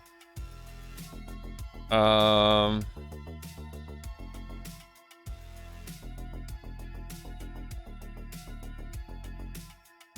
pretty sure that's fine. Look, I'm gonna leave it at this for now. I'm gonna call it a day. Yeah, I'm gonna call it a day now. I'll be back later on tonight, possibly with streaming, or I may not. We'll see. We'll see. Yeah, I can't promise that I'm going to be back on the main channel tonight. Actually, I'm gonna play it by ear. We'll see how it goes. I'll post in the Discord if I am not going to stream tonight on my main channel. But yeah, we basically got some stuff done. We didn't get nearly half the things that we wanted to get done today. That made sense. All the words are right. It just didn't sound good. I'm gonna go just take a look at our document here. We gotta go look through day 4. What did we do? Start implementing overall. We did start. That's technically correct. Probably more asset updates to backgrounds. We did some of that. We implement dialogues in AGS for sensor modules. We did that. Randomly assign correct sensor module name and detect when correct module is chosen from the box. So we did that, but we didn't quite get this one working. Almost working. Wait, what? Why did that turn into a new line? Almost works. After midnight for you over there, Bloody Cactus. Have a good sleep. Thanks for being here again. And thank you, Coburn, as well. Yeah, thanks everybody for being here. I do appreciate it. I know today's been a little bit rockier than I had planned, but, you know, life doesn't always go according to plan.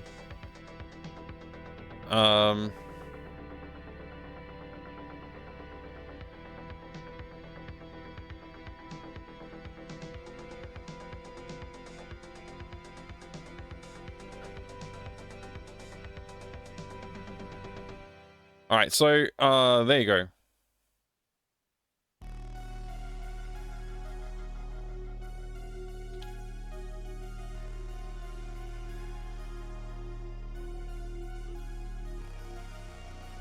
All right, we have no more blue underlines. That was annoying me for some reason. What else did we do today? We did other stuff. I mean, we did a fair bit today. Honestly, it was a pretty productive day. All right, we're not going to draw the rest of the hour tomorrow. If we do stream tomorrow, we may not stream tomorrow because I've got family events on. I got a birthday party and stuff, so we may or may not get a dev stream in. We'll see. Day 5 is going to be complete the dialogue implementation for selecting for correct module. We're going to, what else are we going to do? Create, what are we going to do? We're going to finish, continue, let's just say continue implementing the puzzles for full game. Once that's done, we're going to move on to probably art. We'll start focusing on art some more and like really start polishing backgrounds and things. And we'll continue working on like workflows and stuff. We need to come up with a little side puzzle for safe opening. Maybe we'll come up with some reason for opening the safe.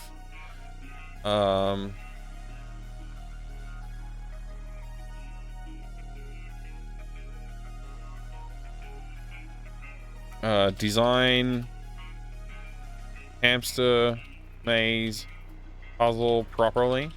We still haven't really done that, but I have ideas of how I want it to work, but I don't know if like it's reasonable expectation or not. So we'll see what we can do about that. We got to design a proper hamster maze puzzle, which I think we actually put in here. Yeah, we got a maze. So we just put in this I just randomly threw this together. I don't know if this is like viable. Like, you know, you'd have to kind of like, okay, there's a raisin here. So he runs towards the raisin, eats it, and then you can see there's a raisin here. He runs towards it, realizes there's broccoli in front of him, and he's going to turn to his left. So that would be this way. He runs to this raisin. He can see this one, he runs to it. He can see this one, he runs to it. He can see this one, he runs to it. And now he's at a dead end, right? And I'm not sure, like, what would happen. Like, maybe if we make, we need, like, some glass, like some windows. Glass window. Make a wide one for that. So, like, say this tile was a glass window. Which would just be white. If that's a glass window, then we run towards it if there was a raisin on the other side, right?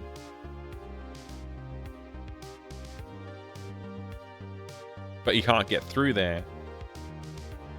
And you can see this, and then you'd be stuck in an infinite loop, right? Which is interesting. That's interesting that you can create an infinite loop. If we were to put a raisin here, it would anyway. Might as well. There you go. So like the hamster would run through here, down here, over here, up there, down there, over there, up there, and then it would just be stuck in this loop. So it gets stuck on this path.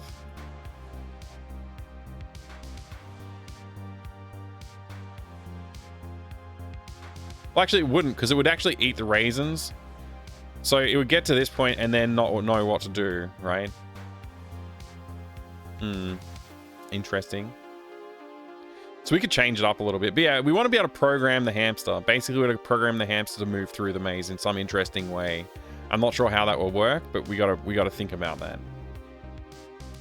We gotta think about that. So we'll probably think about that tomorrow as well if we get time.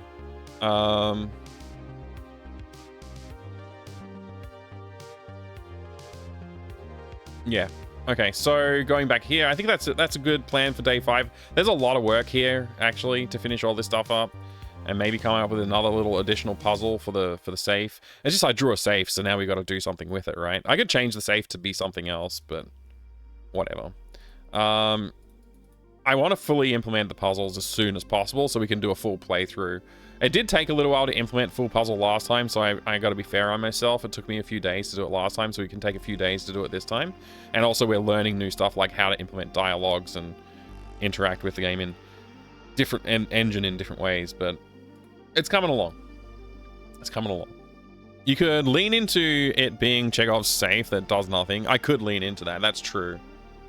I could. I could make it a completely unique side thing that you don't have to do, like an optional puzzle. And if you do it, you know, you just get to see something cool. Hey, thank you very much for the follow. I appreciate it. Thanks for the follow today. Very kind. First follow for today as well. And right at the end of the stream. I appreciate it. So we are going to do... What are we going to do? Yeah, I think tomorrow I'm going to try and get this in, but we might not. It might be the day after, which will be after my work. Annoyingly. I have to do work on Monday. Gosh. I don't want to do work anymore. I want to exclusively work on this. On games. But we're not there yet. I need to make a better game. But we're not quite at the point of making better games. We're just going to slowly work our way through this puzzle dependency graph and make sure we've got included every item in the world. You got to create assets for some of them still. Like, you know, this one's a pretty important one. We got to have a visual asset for that takes up the whole screen, basically. But yeah, we're getting there. And the book, of course, we need to have the book come up to the technical reference manual for the sound, not the sound, for the metal detector module, which happens to be named after a sound module. Anyway, and it's randomly selected now too, which is great. Very good, in fact. All right, yeah, I'm going to call it now. That's it for me. I will see you again, dev streams, either tomorrow or the next day. I'm excited to do more dev streaming. I'm excited to find out what the next challenge is with AGS. Every time I run into a problem with AGS, I consider making my own engine to solve the problems of AGS. And I still might actually implement my own engine. It could happen. But yeah. Thank you, everyone. Thank you so much. I'll see you next time. Goodbye.